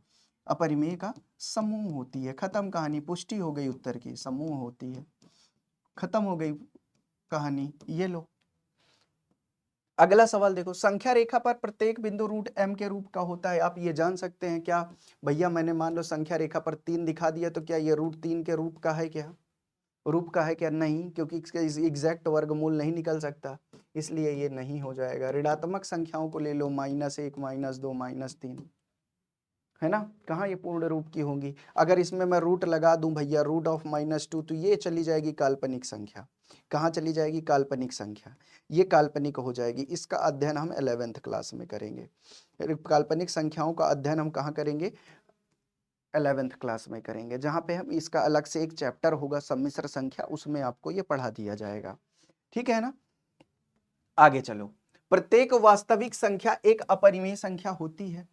प्रत्येक वास्तविक संख्या, मैंने क्या कहा था? वास्तविक क्या क्या होती है? परिमेय भी होती है, परिमेय भी होती है और अपरिमेय भी होती है मेरे भाई, अपरिमेय भी होती है मेरे भाई। तो मुझे एक बात बता दो, क्या प्रत्येक वास्तविक संख्या क्या अपरिमेय ही होगी क्या? सभी वास्तविक अपरिमेय भी होगी क्या? नहीं, इसका परिमेय भी तो होती है वास्तविक, मतलब इसके लड़के और लड़की दोनों हैं। ये नहीं कह सकते केवल इसके लड़की लड़की है, नहीं, लड़का और लड़की इसके दोनों हैं। ठीक है ना। तो प्रत्येक वास्तविक अपरिमेय नहीं होगी, पुष्टि आप कर सकते हैं क्या कि वास्तविक संख्या परिमेय और अपरिमेय दोनों का समूह होती है। ठीक है ना। चलो अगला सवाल, क्या सभी धनात्मक पूर्णांकों के वर्गमूल अपरिमेय होते हैं? क्या सभी धनात्मक पूर्णांकों के वर्गमूल अपरिमेय होते हैं? नहीं, मैंने कहा, कह रहा है कि एक संख्या के वर्गमूल का उदाहरण देना है। मैंने कहा नहीं भाई, गलत बात तुम बोल रहे हो। मैंने कहा एग्जाम्पल ले लो, उदाहरण ले लो, √4 ले लो भैया, 4 का वर्गमूल ले लो, √4 करो तो कितना आ जाएगा वर्गमूल? 2 गुणे 2, पेयर बाहर आ जाता है, जब जोड़े में होता है तो एक संख्या बाहर आ जाती है, 2। ये क्या हो गई? परिमेय हो गई। अगर और लेना चाहो तो 9 ले लो, तो 9 को करो तो आ जाएगा 3, ये भी क्या हो गई? परिमेय हो गई। लो भैया, 2 एग्जाम्पल मैंने आपको दे दिए, बहुत सारे एग्जाम्पल आपके दिमाग में चल रहे होंगे, है ना। तो क्या भैया यदि पूर्णांकों के वर्गमूल अपरिमेय होते हैं सभी धनात्मक के? तो नहीं होते। वर्गमूल का उदाहरण, तो भैया ये लो उदाहरण दे दिया, इसका वर्गमूल ले लिया, 2 एक परिमेय संख्या हो गई, खत्म कहानी। तीसरे सवाल पर आ जाते हैं। √5 को संख्या रेखा पर कैसे दर्शाया जा सकता है, मैं अभी थोड़ी देर में आपको ये तीनों के चारों कॉन्सेप्ट आपको बताऊंगा। √2 का भी बताऊंगा, √2 का भी बताऊंगा, √3 का भी बताऊंगा, √5। चलो भैया शुरुआत ही कर देते हैं, यही मैं आपको सारी की चीजें बता ही देता हूँ, ठीक है ना। √5 को कैसे दिखाया जा सकता है, तो भैया देखो एक बात, तो सबसे पहले मैं √2 को देखता हूँ, √2 को देखता हूँ, फिर √3 को देखूंगा, फिर √5 को देखूंगा, फिर √7 को देखूंगा, फिर √9 को देखूंगा, सॉरी √11 को देखूंगा, ठीक है ना, √11 को देखूंगा। तो ये सारी की सारी मैं देखता हूँ। सबसे पहले आपको क्या करना है, एक संख्या रेखा बना लेनी है। सबसे पहले क्या करना है आपको, एक संख्या रेखा बनानी है। ये संख्या रेखा आपका बन गया ना संख्या रेखा। अब संख्या रेखा बना लिए। अब भैया मैं कहता हूं एक एक सेंटीमीटर पर, एक एक सेंटीमीटर पर तुम लोग क्या लगाओगे, चिन्ह लगाओगे। जैसे 1 सेंटीमीटर स्केल रख लो, स्केल में 1 सेंटीमीटर लगाओ, फिर 2 सेंटीमीटर लगाओ, फिर 3 सेंटीमीटर, बस इतना ही बहुत है, इतना ही बहुत है, ठीक है, इतने में बन जाएगा सब, ठीक है ना। चलो अब करते हैं थोड़ा सा काम, अब करते हैं थोड़ा सा काम, ठीक है ना। अब क्या करेंगे बेटा, ये 1 सेंटीमीटर हो गया ना। सबसे पहले मैं √2 को प्रदर्शित कर रहा हूँ, √2 को का प्रदर्शन, √2 का प्रदर्शन बेटा, सबसे पहले √2 का मैं प्रदर्शन कर रहा हूँ, यहाँ पर देख लेना, है ना, √2 कैसे बनती है, ठीक है ना। चलो भैया, मैंने क्या कहा, ये कितने सेंटीमीटर की है, ये 1 सेंटीमीटर की है। सब 1 1 सेंटीमीटर के अंतराल पर खींचना। एक चांदा ले लो, चांदा प्रोटेक्टर जिसको कहते हैं, इस टाइप का होगा कुछ आपके पास, ठीक है ना। यहाँ सूर्य बना होगा, यहाँ पर 90 लिखा होता है, तो इसमें चांदा यहाँ रखते हैं, इस सूर्य को इसी पर रखते हैं, इस पॉइंट पर, और यहाँ पर एक बिंदु बना लेते हैं 90 डिग्री का। क्या भैया, ये होता है हमारा 90 डिग्री, ठीक है ना, 90 डिग्री। जैसे ही ये 90 लगेगा, ठीक है ना, ये जैसे चांदा रखोगे तो 90 डिग्री का एक एंगल बना लेना, है ना। और इसको कितने सेंटीमीटर का खींचना, 1 ही सेंटीमीटर का खींचना, याद रख लेना, 1 ही सेंटीमीटर का खींचना, ये याद रख लेना मेरे भाई। अब क्या करना, अब कुछ मत करना, देखना कितना आसान है। एक स्केल उठाना और स्केल से इन दोनों पॉइंट्स को मिला देना, स्केल उठाना और इन दोनों पॉइंट्स को क्या करना, मिला देना, ठीक है ना, इन दोनों पॉइंट्स को मिला देना। अब भैया एक होता है पाइथागोरस, है ना, पाइथागोरस प्रमेय होती है एक, अगर आपको याद हो, है ना, पाइथागोरस प्रमेय होती है एक, पढ़े होंगे कक्षा 8 वगैरह में, है ना। तो पाइथागोरस प्रमेय क्या होती है, कर्ण का स्क्वायर बराबर होता है लंब का स्क्वायर धन आधार का स्क्वायर मेरे भाई, ठीक है ना। अगर आप देखेंगे तो लंब इसमें क्या है, ये लंब प्रोटेक्टर से हमने 90 डिग्री खींचा था, तो एक हो गया, 1 का स्क्वायर, आधार का स्क्वायर करेंगे तो ये भी 1 सेंटीमीटर की हमने खींची है। अब भैया दोनों का करेंगे तो दोनों का जोड़ 2 आएगा, और कर्ण बराबर अगर हम निकालेंगे तो ये जो स्क्वायर होता है ये इधर जाएगा तो वर्गमूल बन जाएगा, कितना आएगा, √2। मतलब इसकी दूरी कितनी है, √2। मतलब क्या भैया, मतलब क्या, यहाँ से यहाँ तक जो दूरी आई हमारी √2 आ गई। इसी को हम अपने क्या करेंगे बेटा, सुइया में लेंगे, और सुइया में यहाँ से यहाँ तक नापेंगे, और ऐसे करके एक बिंदु लगा देंगे, ठीक है ना। सुइया को इतनी दूरी ले लो, इतनी दूरी ले लो सुइया की, और उसी सुइया को घुमा दो, ये जहां पर मिल जाएगा यहीं पर ये पॉइंट √2 प्रदर्शित हो जाएगा हमारा। क्या, ये √2 का प्रदर्शन हो गया बेटा, ये √2 हो गया, ठीक है ना। अब आ जाते हैं हम √3 पे, अब आ जाते हैं हम √3 पे, √2 हो गया मेरे भाई, याद रखना, √2 हो गया। अब आ जाते हैं √3 पे। अब √3 देखो मेरे भाई, √3 देखो मेरे भाई। अब एक काम करना है, अब एक काम करना है, 1 सेंटीमीटर की एक रेखा खींच लो यहीं से, या तो यहीं से 90 डिग्री का एक एंगल बना लो। ये रेखा हमने खींच ली, ठीक है ना, ये रेखा हमने खींच ली। वैसे इस रेखा खींचने का कोई मतलब नहीं है, है ना। केवल एक काम करो, इस पॉइंट को तुम लोग देखना है, और यहाँ पर तुमको चांदा रखना है। चांदा मैंने कैसे बताया, ऐसा है ना, तो यहाँ पर ये जो सूर्य वाला भाग है उसको यहाँ पर रखो, एक 90 डिग्री का एंगल क्रिएट करो यहाँ से, ये 90 डिग्री का एंगल क्रिएट हो गया, है ना। सीधे से एक क्या लगाओ भैया, 90 डिग्री पे एक चिन्ह लगा दो। प्रोटेक्टर की मदद से हमें कितना बनाना है, 90 डिग्री बनाना है, ठीक है ना भैया, कितना बनाना है, 90 डिग्री बनाना है मेरे भाई, याद रखना मेरे भाई, कितना बनाना है, 90 डिग्री बनाना है। तो इस 90 डिग्री को कितने सेंटीमीटर का बनाओगे, 1 ही सेंटीमीटर का तुम लोग बनाओगे, बस कितने सेंटीमीटर का बनाओगे, 1 ही सेंटीमीटर का बनाओगे, याद रखना, है ना। अब क्या करो, इससे इसको मिला दो मेरे भाई, इससे इसको मिला दो मेरे भाई, कुछ मत करो, केवल इतना ही काम कर लो, इससे इसको मिला दो, ठीक है ना, इससे इसको मिला दो, इन दोनों पॉइंट्स को मिला दिए, कोई दिक्कत नहीं है, मिला दिए ना मेरे भाई, मिला दिए। अब ये कितना हो गया, ये हमने कितना खींचा था, ये हमने 1 सेंटीमीटर का खींचा था। तो भैया तुम मुझे एक बात बताओ, ये क्या हो जाएगी, तुम्हारी आधार रेखा हो जाएगी। क्या हो जाएगी, ये आधार हो जाएगी, और ये क्या हो गई, हमने लंब बना दिया। अब भैया देखो, है ना, अब हमने क्या किया, आधार कितने का है हमारा, √2 का है, स्क्वायर कराओ। फिर और क्या भैया, आधार √2 का माने हैं, और लंब हमने 1 सेंटीमीटर का खींचा, 1 सेंटीमीटर। ये कर्ण का स्क्वायर निकालो जरा, कर्ण का स्क्वायर निकालो जरा, तो कितना आएगा, 2 + 1 कितना आया, 3। अब कर्ण का बराबर अगर हम निकालें तो कितना आएगा मेरे भाई, √3 आएगा। कितना आएगा मेरे भाई, √3 आएगा। कितना आएगा भैया, √3। तो ये रेखा कितने की हुई, √3 की हो गई। कुछ मत करो, कुछ मत करो, सिर्फ आपको एक काम करना है, बस जो अभी काम बताया था सेम काम करना है। यहां से इसकी दूरी ले लो, यहां से इसकी दूरी ले लो, इसी पॉइंट से, इसकी इसी दूरी से किस में लोगे, प्रकार में, और सीधे से वो चाप जो है यहां पर लगा दो। ये चाप यहां पर लगा दो भाई, ये ऐसे ही इतनी दूरी लेना, बस इसी को घुमा देना। तो यहां पर जो पॉइंट प्रदर्शित होगा आपका √3 का होगा, है ना, क्योंकि √2 बराबर क्या होता है, हम लोग पढ़ते हैं ना 1.414 समथिंग में, √3 बराबर पढ़ते हैं 1.73 समथिंग में, है ना, ये पढ़ते हैं ना। तो भैया ये कहीं पर आएगा 1.4 यहाँ पर होगा कहीं, 1.73 यहाँ पर होगा कहीं। अब बेटा देखो, अब देखो, अब आ जाते हैं फिर से हम, अब फिर से हम आ जाते हैं, ये दोनों का प्रदर्शन हो गया। अब भैया हमारे पास प्रश्न उठता है कि अब ये कैसे होगा, है, ये कैसे होगा, ठीक है ना। तो मुझे एक बात बताना मेरे भाई, मुझे एक बात बताना मेरे भाई, बहुत ही आसान प्रश्न मैं आपको बताने वाला हूं, ठीक है ना। अगर मैं देखूं, अगर मैं देखूं, अभी √7 का जानते हैं, √5 का थोड़ी देर रोको, √7 का देखें, तो √7 का कैसे बनेगा मेरे भाई, √7 कैसे बनेगा, पहले ये देख लो। √7 और 11 का देख लेते हैं, फिर √5 का मैं बताता हूं अलग से, ठीक है ना। अब √7 कैसे देखेंगे मेरे भाई, तो √7 का कैसे बनाओगे, √7 का कैसे बनाओगे, सब बना लो एक में ही, क्यों, क्या दिक्कत है। ये 3 है, मैंने कहा 3 है, चलो ठीक है ना।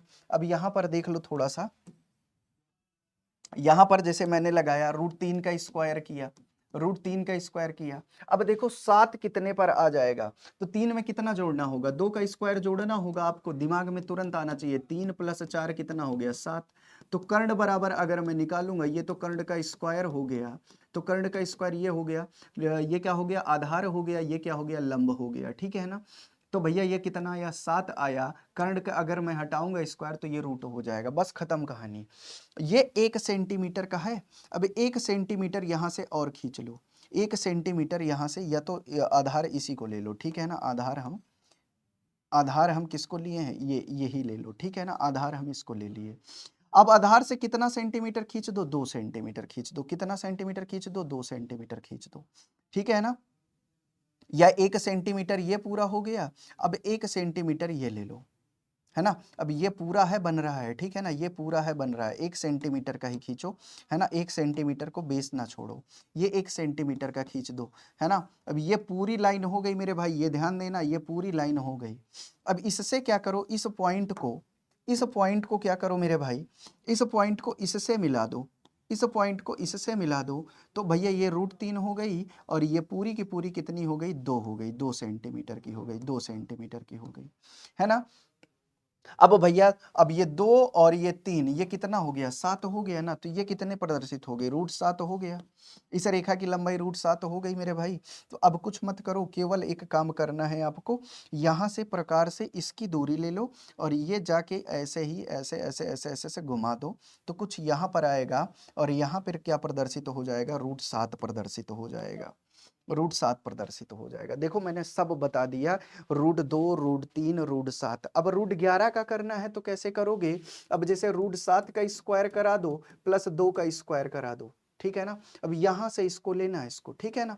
तो कितना हो जाएगा, 7 + 4 कितना हो जाएगा, 11। आधार रेखा इसको मान लो, और ये पूरी की पूरी 2 सेंटीमीटर की खींच के यहां तक, और यहां से पूरा ले लेना, ठीक है ना, यहां से पूरा लेना, ठीक है ना, यहां से पूरा लेना। तो पूरा कितना हो जाएगा, ये कितना हो जाएगा, ये 2 सेंटीमीटर, 1 सेंटीमीटर आगे बढ़ाओ, ये पूरी 2 सेंटीमीटर की यहाँ से यहाँ तक, और ये पूरी कितनी हो जाएगी, 11 हो जाएगी, क्योंकि √7 ये आधार का काम करेगा अपना। या तो भैया आधार का काम अगर ये कर रहा है तो ये पूरी की पूरी आप मान लीजिए ये 2 सेंटीमीटर खींचे थे, ठीक, इसको भी आगे 2 सेंटीमीटर का खींच लो, 2 सेंटीमीटर का खींच लो, फिर यहाँ से इसको मिला दो, ये रूट, ये कितना हो जाएगा, √11 प्रदर्शन हो जाएगा, ये ऐसे जाएगा, ये कुछ ऐसे ही मिल जाएगा, ठीक है ना। ये ऐसे ही प्रदर्शन होते हैं सारे के सारे। तो मैंने आपको सारी चीजें बता दी, √5 का बताना है तो चलो इसका भी बता दे रहा हूँ। तो √5 देखो कैसे प्रदर्शित करेंगे, देख लो, बहुत आसान होता है, बस प्रदर्शन बस थोड़ा सा ध्यान से देखना है, 0 1 2 3 ऐसे करके लिख लो। ये कितने सेंटीमीटर हुआ, 1, तो √5 को पहले कर लो, कितना आएगा भैया, अगर मैं √2 का स्क्वायर कर दूं, है ना, √2 का स्क्वायर कर दूं, है ना, √2 का स्क्वायर कर दो मेरे भाई, ठीक है ना, समझना, या तो सीधी सीधी बात मैं 2 का स्क्वायर करूं, या तो 2 का स्क्वायर करूं प्लस 1 का स्क्वायर कर दूं, बहुत आसान सी चीज, 2 का स्क्वायर कर दो, 1 का स्क्वायर कर दो मेरे भाई, 2 का स्क्वायर इसका कितना आएगा मेरे भाई, थोड़ा सा दिमाग लगाओ, 2 का स्क्वायर कितना आएगा मेरे भाई, ठीक है ना, 2 का स्क्वायर कितना आएगा मेरे भाई, 4 आएगा, है ना, यहाँ कर्ण का स्क्वायर लिखो, कर्ण का स्क्वायर, ठीक है ना, 2 का स्क्वायर और ये 4, 1 5 हो जाएगा, कर्ण बराबर क्या हो जाएगा मेरे भाई, कर्ण बराबर ये 5 √5, बस हो गया, एक ठो 2 की खींचनी है, एक ठो 1 की खींचनी है, इतना दिमाग रखो बस, है ना, इतना खींचना है बस, एक ठो 1 का मान लो ये 1 सेंटीमीटर हो गया, या 2 सेंटीमीटर ले लो, ये मान लो 2 सेंटीमीटर का ले लिए, अब फिर प्रोटेक्टर से या चांदा से यहाँ 90 डिग्री बना लो, कितना बना लिए, 90 डिग्री, ये कितनी हुई, 1 सेंटीमीटर की हो गई मेरे भाई, कितनी हो गई, 1 सेंटीमीटर की हो गई मेरे भाई, याद रखना। अब यहाँ से क्या करना है आपको, कुछ नहीं करना बेटा, मैंने साफ साफ बताया, ये जो पॉइंट है इसको यहाँ से यहाँ मिला दो, है ना, क्या करना है, यहाँ से यहाँ मिला दो, ये कितने सेंटीमीटर की थी, 2 सेंटीमीटर की थी, है ना, और ये कितनी सेंटीमीटर की थी, 1 सेंटीमीटर की, तो ये कितनी की हो गई, ये कितने की हो गई मेरे भाई, तो ये √5 सेंटीमीटर की हो गई, ठीक है ना, ये √5 सेंटीमीटर की हो गई, ठीक है ना, ये √5 सेंटीमीटर की हो गई, जैसे यहाँ करते थे सेम काम हमने वहां पे किया, √5 हो गई। अब कुछ मत करो भाई, कुछ मत करो, यहाँ से यहाँ तक की ये जो पॉइंट है, इस पॉइंट से इस पॉइंट को सुइया में एक दूरी ले लो, और फिर उसी दूरी से ये कुछ ऐसा लगा दो मेरे भाई, ये √5 का प्रदर्शन हो गया, खत्म कहानी। बहुत आसान है, बहुत आसानी से आप कर सकते हैं, √5 है ना, संख्या रेखा पर प्रदर्शित, संख्या रेखा पर। तो सारी की सारी मैंने कहानी बता दी, √2 √3 √4 √5 सब बता दिया भैया, √4 तो 2 ऐसे ही प्रदर्शित हो जाता है। अब आगे आ जाओ, है ना, अब आगे आ जाओ मेरे भाई, तो देखो दशमलव को दशमलव रूप में लिखें और बताएं कि प्रत्येक का दशमलव प्रसार कैसा है, प्रत्येक का दशमलव प्रसार कैसा है, तो मेरे भाई तुम सीधी सीधी बात जानो, पहले इसको क्या भैया दशमलव रूप में लिखना है ना, 36/100 है, तो देखो कितने जीरो नीचे हैं, 2 जीरो नीचे हैं, तो जितने जीरो नीचे हैं उतने अंक ऊपर से गिन के पहले दशमलव लगा दो, जैसे 1 2, तो ऊपर कितने अंक, 1 2 अंक, इसके पहले दशमलव लगा दो, 0.36, बस ये हो गया बच्चे, ये संख्या वो बन गया दशमलव रूप। फिर मैंने क्या बताया था, दशमलव रूप किस प्रकार का है, शांत है या अशांत है, किस प्रकार का है, मैंने कहा था कि जब ये सीमित तो हो जाए, देख लो यहाँ पर मैंने ये कहा था ना, जब ये सीमित तो हो जाए मेरे भाई, जब ये सीमित तो हो जाए मेरे भाई, ये मैंने कहा ना, ये सीमित तो हो जाए मेरे भाई, ये भागफल सीमित तो हो जाए, है ना, जैसे 4.5 एग्जाम्पल मैंने क्या दिया, 4.5, देखो ये सीमित हो गया, बढ़ नहीं रहा है ना, तो क्या हो जाएगा मेरे भाई, क्या हो जाएगा मेरे भाई, तो ये कैसा रूप हो जाएगा, सब लोग जान गए होंगे, शांत रूप हो जाएगा, कैसा हो जाएगा, शांत रूप हो जाएगा, बस कहानी खत्म। 1/11 है, तो 11 को 1 से भाग दो, 11 को 1 से भाग दो, पॉइंट लगाओ, जीरो बढ़ाओ, नहीं जा रहा है, फिर जीरो लगा दो, फिर जीरो बढ़ा दो, 11 नहीं है 99, कितना आया, 1 आ गया। अब देखो भाई, फिर 1 था यहाँ पे, फिर 1 यहाँ आ गया, फिर क्या लगाना पड़ेगा, जीरो, जीरो पढ़ाओगे दशमलव वाला, फिर जीरो लगाओगे तभी बढ़ाओगे, 11 नहीं है 99, फिर 1 आया मेरे भाई, फिर 0.9 आपको करना पड़ेगा, फिर 100 आएगा, इस तरह क्या होगा मेरे भाई, ये बढ़ता चला जाएगा, तो संख्या क्या आएगी, 0.090909 ऐसे करके आता चला जाएगा ना, कभी रुकेगा ही नहीं, रुकेगा ही नहीं। तो आपको तो डिसाइड कर लिए, अशांत हो गया, अशांत तो डिसाइड कर लिए, अब आवर्ती होगा कि अनावर्ती होगा ये डिसाइड करना है। तो देखते क्या है हम कि 0 9 रिपीट कर रहा है, 0 9 0 9, तो क्या हो जाएगा भाई, मैं कह सकता हूं 09 है ना, 0.09 बार बार रिपीट कर रहा है। क्या भैया, बार बार रिपीट कर रहा है। तो क्या हो जाएगा मेरा ये अशांत आवर्ती, जो बार बार रिपीट करे आवर्ती, भागफल का क्या हो जाता है, दोहराव हो गया। बस कहानी फिट। 4 सही 1/8, 4 सही 1/8। सबसे पहले इसको भिन्न में चेंज करो, 8 चौके 32, इन दोनों का गुणा, इसको प्लस 33/8, भाग दे दो, बस सीधी बात। 33, 8 चौके 32 कितना आया, 1 आया, पॉइंट लगाओ, 0 बढ़ाओ, 8 एक्का में 8 कितना आया, 2 आया, 0 लगाओ, 8 दूनी 16 कितना आया भैया, 4 आ गया, 0 बढ़ाओ, 8 पंचे 40, है ना, कितना आ गया मेरे भाई, 4.125 कितना आ गया, 4.125। क्या हो गया मेरे भाई, ये शांत हो गया, है ना, शांत हो गया। सब लोग समझ गए होंगे कैसे शांत हुआ, क्योंकि यहाँ 0 आ गया शेष। ठीक है ना।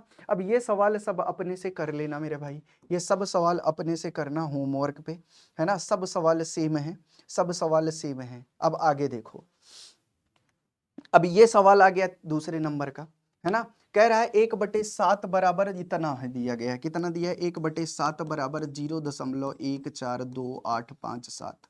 लग रहा है बहुत बड़ा है, लेकिन बहुत आसान है। क्या आप बिना लंबा विभाजन किए, आपको विभाजित नहीं करना, विभाजन नहीं करना, क्या आप 2/7, 3/7, 4/7, 5/7, 6/7 का दशमलव विस्तार बता सकते हैं? अगर बता सकते हैं तो कैसे?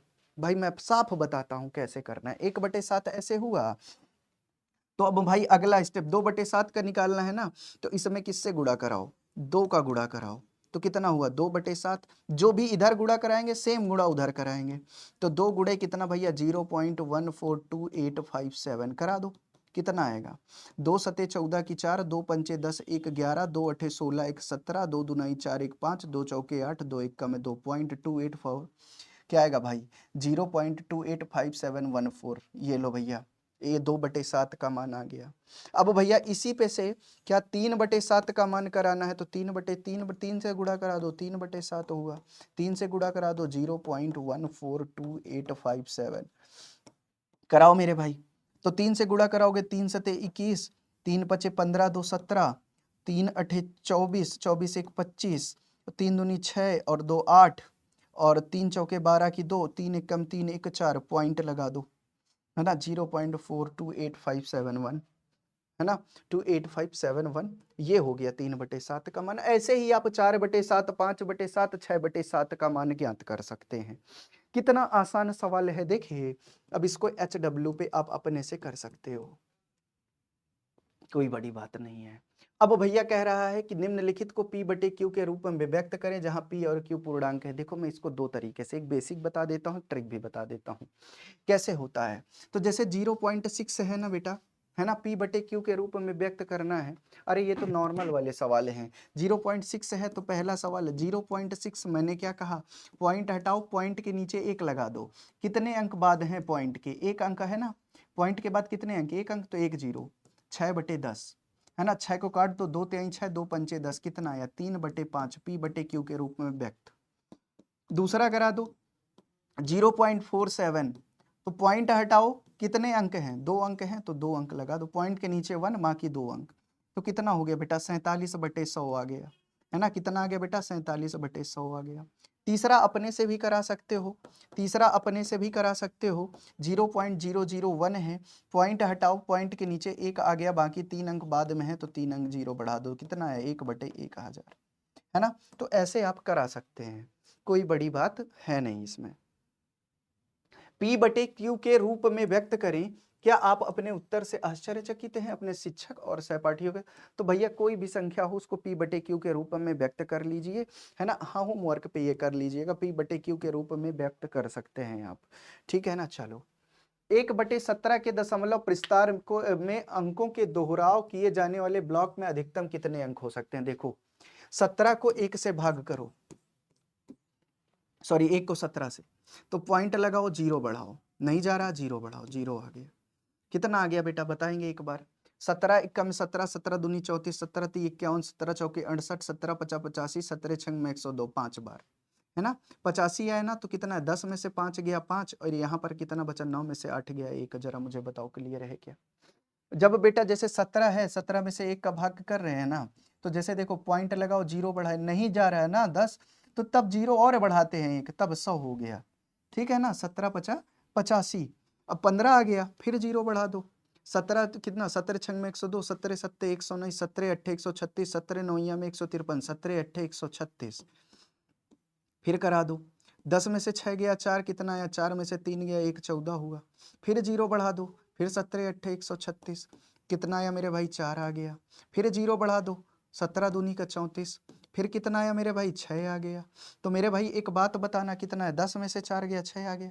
फिर 0 बढ़ा दो, 17 तिया 51, फिर कितना आया मेरे भाई, 9 आ गया। फिर 0 बढ़ा दो, 17 पचे 85, 17 पचे 85 ही होता है, 17 पचे 85, है ना। ये कितना आ गया मेरे भाई, 5 आ गया। फिर 0 बढ़ा दो, 17 दूनी का 34, है ना, 34 6 40, 10 50, 10 में से 4 गया 6, 4 में से 3 गया 1, 16 आ गया मेरे भाई। तो 17 का भाग अब 16 में करवाओ, 17 का भाग 16 में करवाओ, मतलब 0 बढ़ाना पड़ेगा, है ना। 17 अट्ठे 136, 17 सत्ते 17 अट्ठे 17 नौया में 153, है ना, कितना आया मेरे भाई, 7 आ गया मेरे भाई। फिर 0 बढ़ाओ, तो फिर आगे कितना आएगा, सब ऐसा करो, भागफल यहीं लिखते जाओ, 9। फिर कितना करो भैया, 17 तिये 51, 17 चौके 68, 4 बार करवाओगे 68 आ गया। तो कितना आया मेरे भाई, 2 आ गया। फिर 0 बढ़ाओ, 17 एकम 17, फिर कितना आ गया भैया, 3 आ गया। फिर 0 बढ़ाओ, 17 दूनी 34, 17 एकम में 17 करो। फिर कितना, 10 में से 7 गया 3, यहाँ बचा 2 में से 1 गया 1, 13 आ गया। फिर 0 बढ़ाओ, 17 सत्ते 119, है ना, 119 करो। फिर आगे करो, 10 में से 9 गया 1, और 2 में से 1 गया 1। फिर 0 बढ़ाओ, 17 छंग में 102, है ना, 17 छंग में 102। फिर कितना आएगा भैया, 8 आ गया। फिर 0 बढ़ाओ, 17 चौके 68, है ना। फिर कितना आया मेरे भाई, 10 में से 8 गया 2, 7 में से 6 गया 12 आ गया। अब फिर भैया 12 को फिर किससे करो भैया, फिर 17 से करो, देखो एक बार।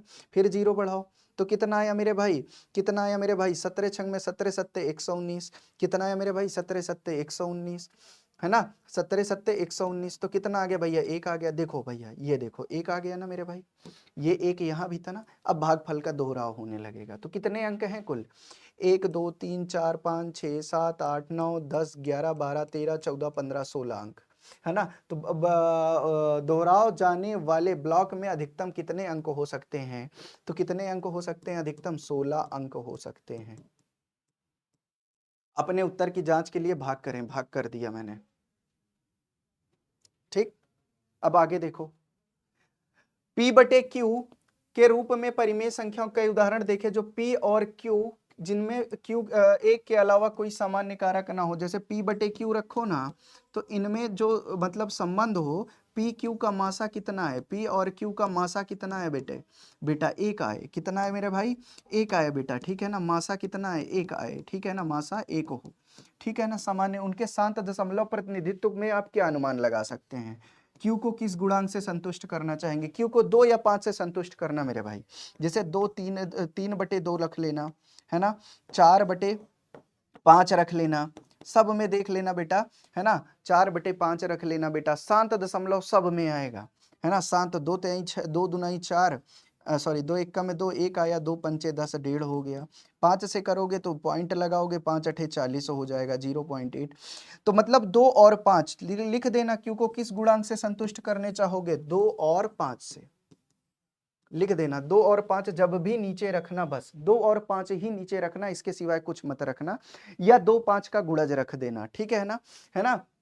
2 और 5 और 2 इंटू 5, बस इसके अलावा कुछ मत रखना मेरे भाई, बस हो गया, ठीक है ना। 2 की पावर n या 5 की पावर n, ये सब के सब क्या हो जाएंगे, शांत दशमलव का प्रतिनिधित्व करेंगे। मैंने अभी आपको सिखाया है शांत दशमलव का प्रतिनिधित्व करने के लिए, हर में 2 या 5 होना चाहिए, बस ये ध्यान देना। या तीसरा आ जाएगा तो वो हो जाएगा, अशांत हो जाएगा। चलो 3 संख्याएं लिखिए, 3 संख्याएं लिखिए जिसके दशमलव प्रसार अनसावनीय अनावर्ती है, कुछ दिक्कत नहीं है, अपरिमेय की बात कर रहा है। अनसावनी का मतलब जो होता है, अनवसानी का मतलब होता है क्या, अनावर्ती, अनावर्त अशांत, सॉरी अशांत होता है क्या, अशांत।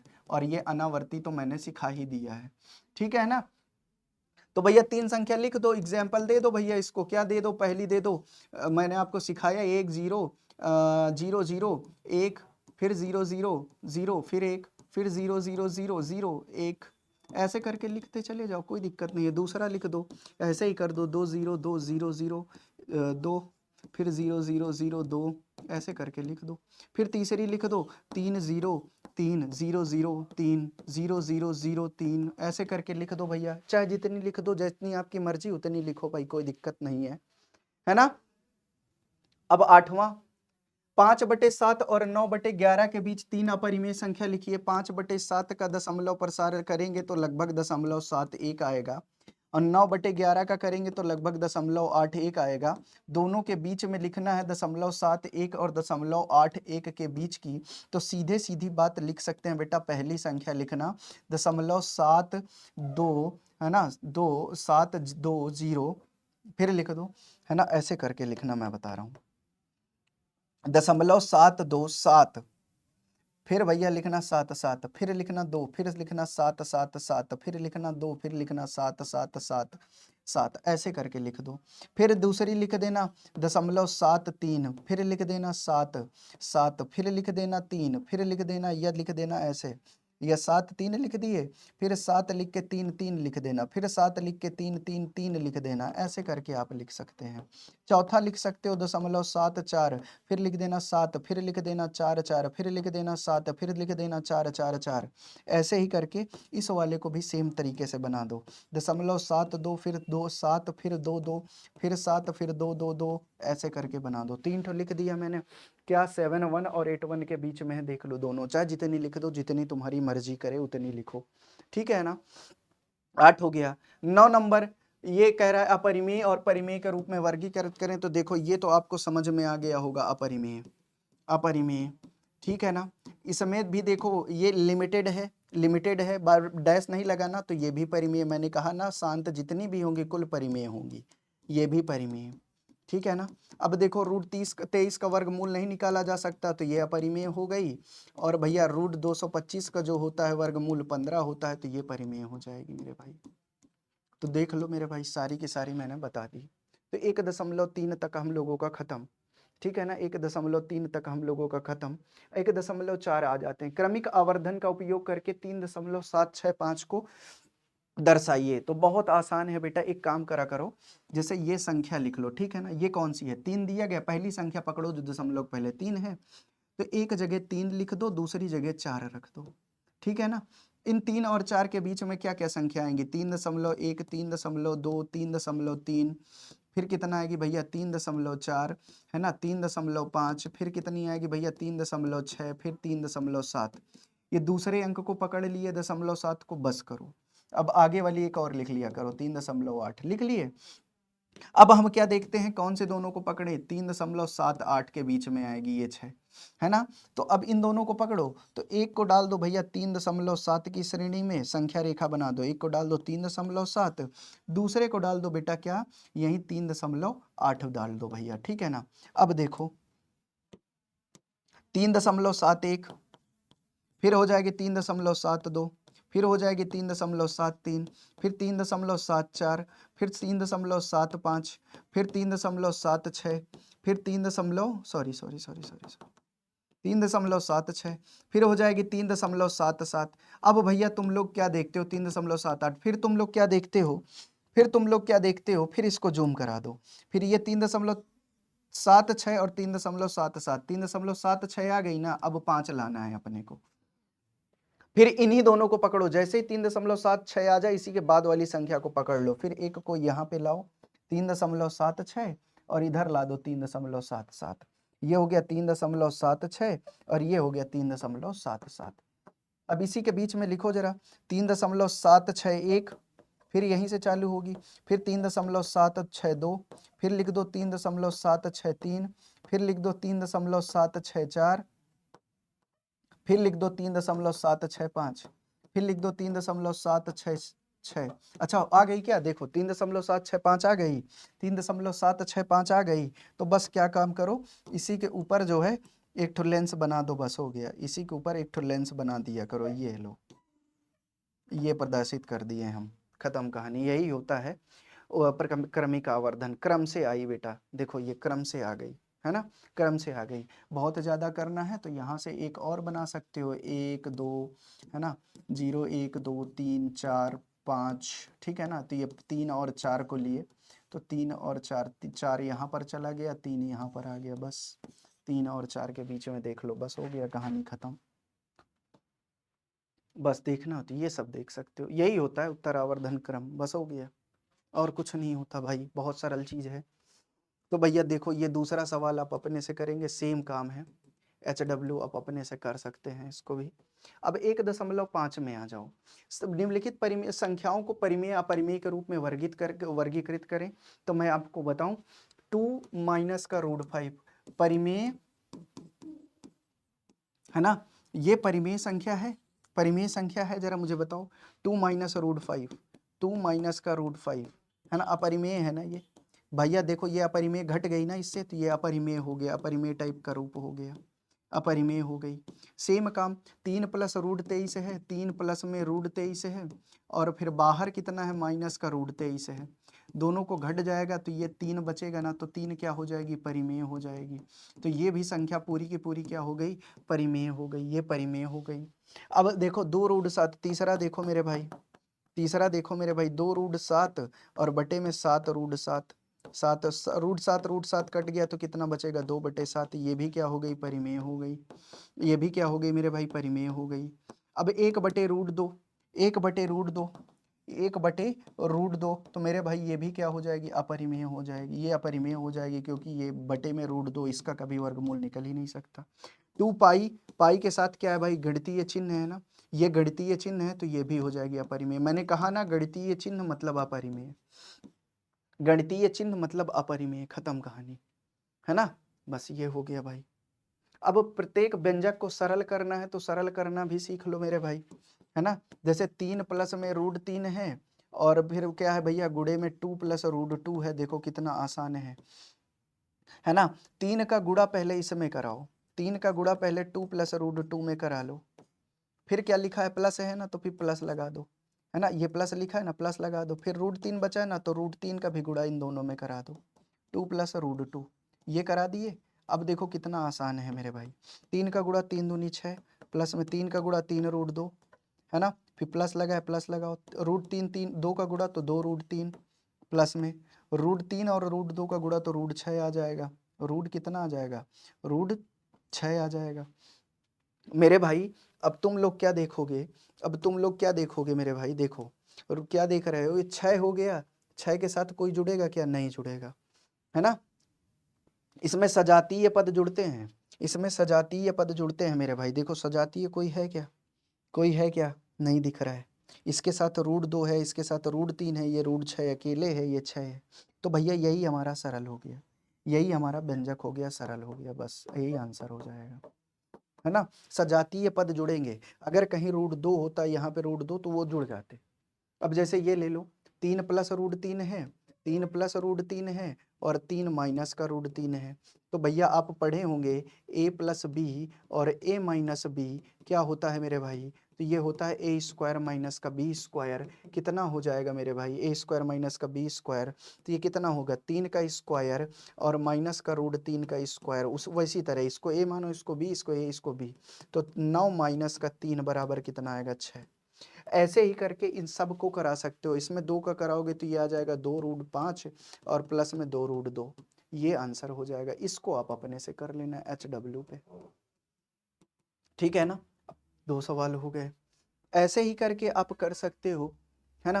अब ऐसे ही करके यदि याद रखें, पाई को एक वृत्त की परिधि मान लीजिए और उसके व्यास को के अनुपात में विभाजित कीजिए, ये है वृत्त, है ना। और पाई को क्या करना है, एक वृत्त की परिधि मान लेना है, ये परिधि मान लो, परिधि मान लो पाई, पाई को एक वृत्त की परिधि मान लीजिए, है ना, मान लीजिए c, ठीक है ना, और उसके व्यास को मान लीजिए d, और इसका व्यास मान लो भैया कितना है, d है, ठीक है ना, व्यास को डायमीटर मान ले, अनुपात में विभाजित किया जा सकता है, यानी पाई बराबर c/d, पाई बराबर c/d, ठीक है ना, ये c/d हो गया। पाई क्या हो गई, वृत्त की परिधि हो गई, सॉरी सी हो गई, तो क्या हो जाएगा, वृत्त की मान लीजिए सी, अच्छा ठीक है ना।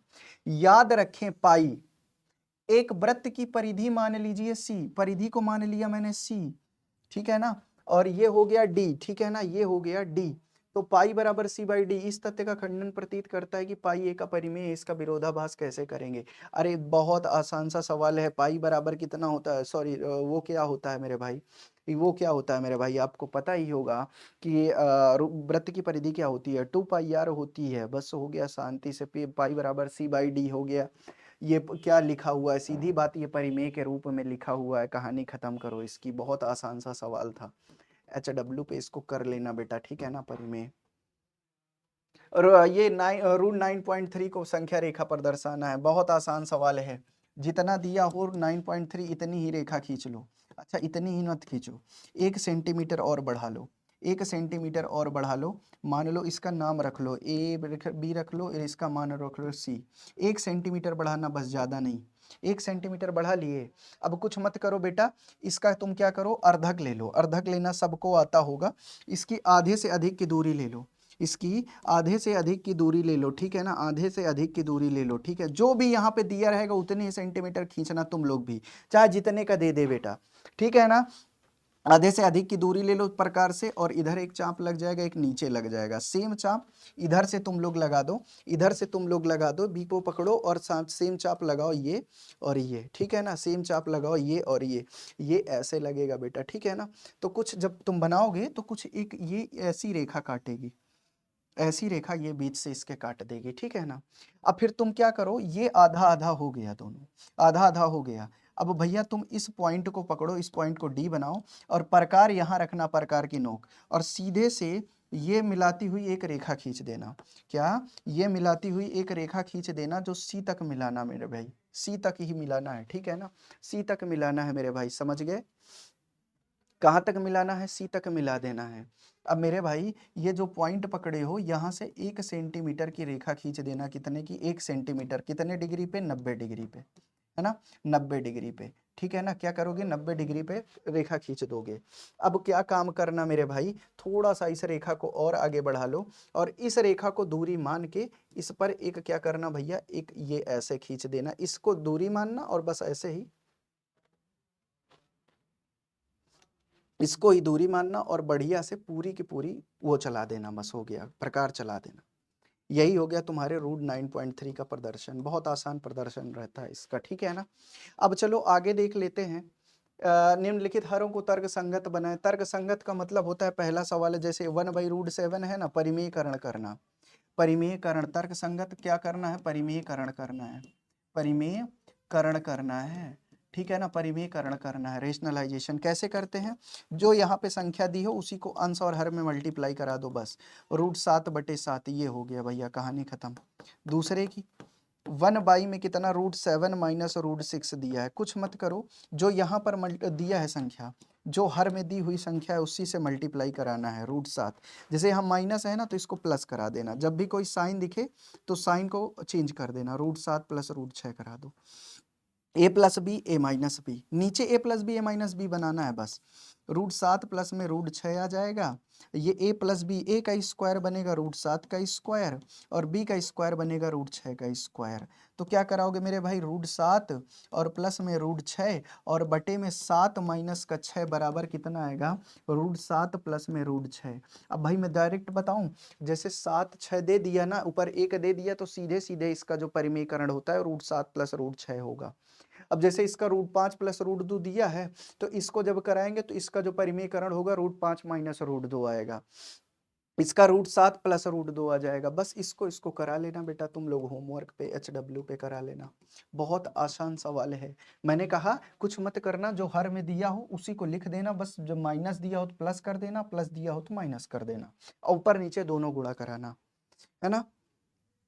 अब छठा सवाल क्या है आपको, है ना, 64 है ना, 64 है, ज्ञात कीजिए 64। अच्छा ये दिया होगा बेटा 64 की पावर 1/2, पहला सवाल। अब बेटा देखो कुछ चीजें याद कर लेना, थोड़ा सा कुछ चीजें याद कर लेना मेरे भाई, थोड़ा सा। ए की पावर यम इंटू ए की पावर यन अगर लिखा हो तो ये होता है यम इंटू में यन। ए की पावर यम इंटू में ए की पावर यन लिखा होता है तो ये होता है ए की पावर यम प्लस यन। ए की पावर एम इंटू में, सॉरी, डिवाइड में ए की पावर एन लिख दो तो ये होता है ए की पावर यम माइनस एन। अगर बेटा रूट ऑफ m लिखा है, a लिखा है इंटू रूट ऑफ b लिखा है तो ये होता है रूट ऑफ ए बी। अगर बेटा ये लिखा a की पावर n तो ये हो सकता है a की पावर वन अपॉन ए की पावर माइनस n, ठीक है ना, या वन अपॉन ए की पावर माइनस n लिखा है तो इसको हम a की पावर n लिखते हैं। मतलब अगर घात नीचे जाती है तो माइनस में, या घात माइनस में नीचे है तो ऊपर आती है प्लस में। बस ये चीजें थोड़ी सी जानते रहना। 64 की पावर 1/2, 64 को हम क्या लिख सकते हैं, 2 दुनाई 4 दुनाई 8 दुनाई 16 दूनी 32 दूनी 64, 2 की पावर 6 की पावर 1/2। मैंने क्या कहा, a की पावर m इंटू ए की पावर n, ये वाला फॉर्मूला देखो तो क्या हो जाएगा, a की पावर 6 गुणे में 1/2, सॉरी 2 की पावर 6 गुणे में 1/2, 2 से काट दो, 2 3 6 तो कितना है 2 की पावर 3, तो आंसर कितना आ गया 8 आ गया। यही आंसर होगा हमारा। बहुत आसान सवाल है। 32 की पावर 1/5 है तो 32 की पावर 1/5 लिखो मेरे भाई। 2 की पावर 5 होगा कि पावर 1/5, दोनों का भी गुणा हो जाएगा तो कितना हो जाएगा, 2 की पावर 5 गुणे 1/5 कट जाएगा 5 5 तो कितना आ जाएगा 2 आंसर हो जाएगा। ऐसे ही करना है मेरे भाई, इसको भी कर सकते हो। 5 की पावर 3 लिख सकते हो कि पावर 1/3 दी गई है तो 3 से 3 कट जाएगी, बचेगा कितना 5, आंसर हो जाएगा। कहानी खत्म। अगले सवाल पर आ जाते हैं। ज्ञात करें, सेम सवाल है, 9 की पावर 3/2 लिखा हुआ है तो क्या करना है, 3 की पावर 2 होता है 9, पहले पावर में चेंज कर लेना इसको। 3 की पावर 2 होता है कि पावर 3/2 तो कितना हो जाएगा, 3 की पावर 2 गुणे 3/2 तो कितना हो जाएगा मेरे भाई, 3 की पावर 3 मतलब क्या हो जाएगा, 3 त्रिका 9 त्रिक 27, 3 को क्या करना है भाई, 3 को 3 बार गुणा करना है, 3 गुणे 3 गुणे 3 तो कितना हो जाएगा 27। ये ऐसे कर सकते हैं मेरे भाई, है ना। तो ये सब आप कर सकते हैं, बहुत आसान है मेरे भाई, है ना। ये कितना दिया है, 32 की पावर 2/5, है ना, और ये कितना 16 की पावर 3/4, ऐसे करके इसको कर सकते हैं। बस यहाँ 2 की पावर कर देना, यहाँ भी 2 की पावर कर देना, यहाँ 5 की पावर। अब देखो ये सवाल देखो, 125 की पावर कितना है, -1/3, कुछ मत करो अभी, अभी 5 की पावर में चेंज करो, 5 की पावर 3 की पावर -1/3। मैंने क्या सिखाया, 3 से 3 कट गया तो कितना है 5 की पावर -1। फिर मैंने देखो अभी यहाँ सिखाया होगा कि अगर 5 की पावर -1 सपोज करो यहाँ पर लिखा हो a की पावर -n, तो भी ये नीचे जाएगी तो a की पावर n आ जाएगी, ठीक है ना। जब भी अगर तुमको मैं बता दूं कि अगर ये घात माइनस में होती है, जब हर में जाती है तो पॉजिटिव हो जाती है। बस सेम सवाल यहाँ पे भी होगा, 1/5 आंसर हो जाएगा, ठीक है ना। ये 2 हो गए। तीसरा सवाल, सेम काम इसमें भी है बेटा, सेम काम इसमें है बेटा। अब ये पहला सवाल मान लो कितना दिया गया है, 2 की पावर 2/3 इंटू में 2 की पावर 1/5।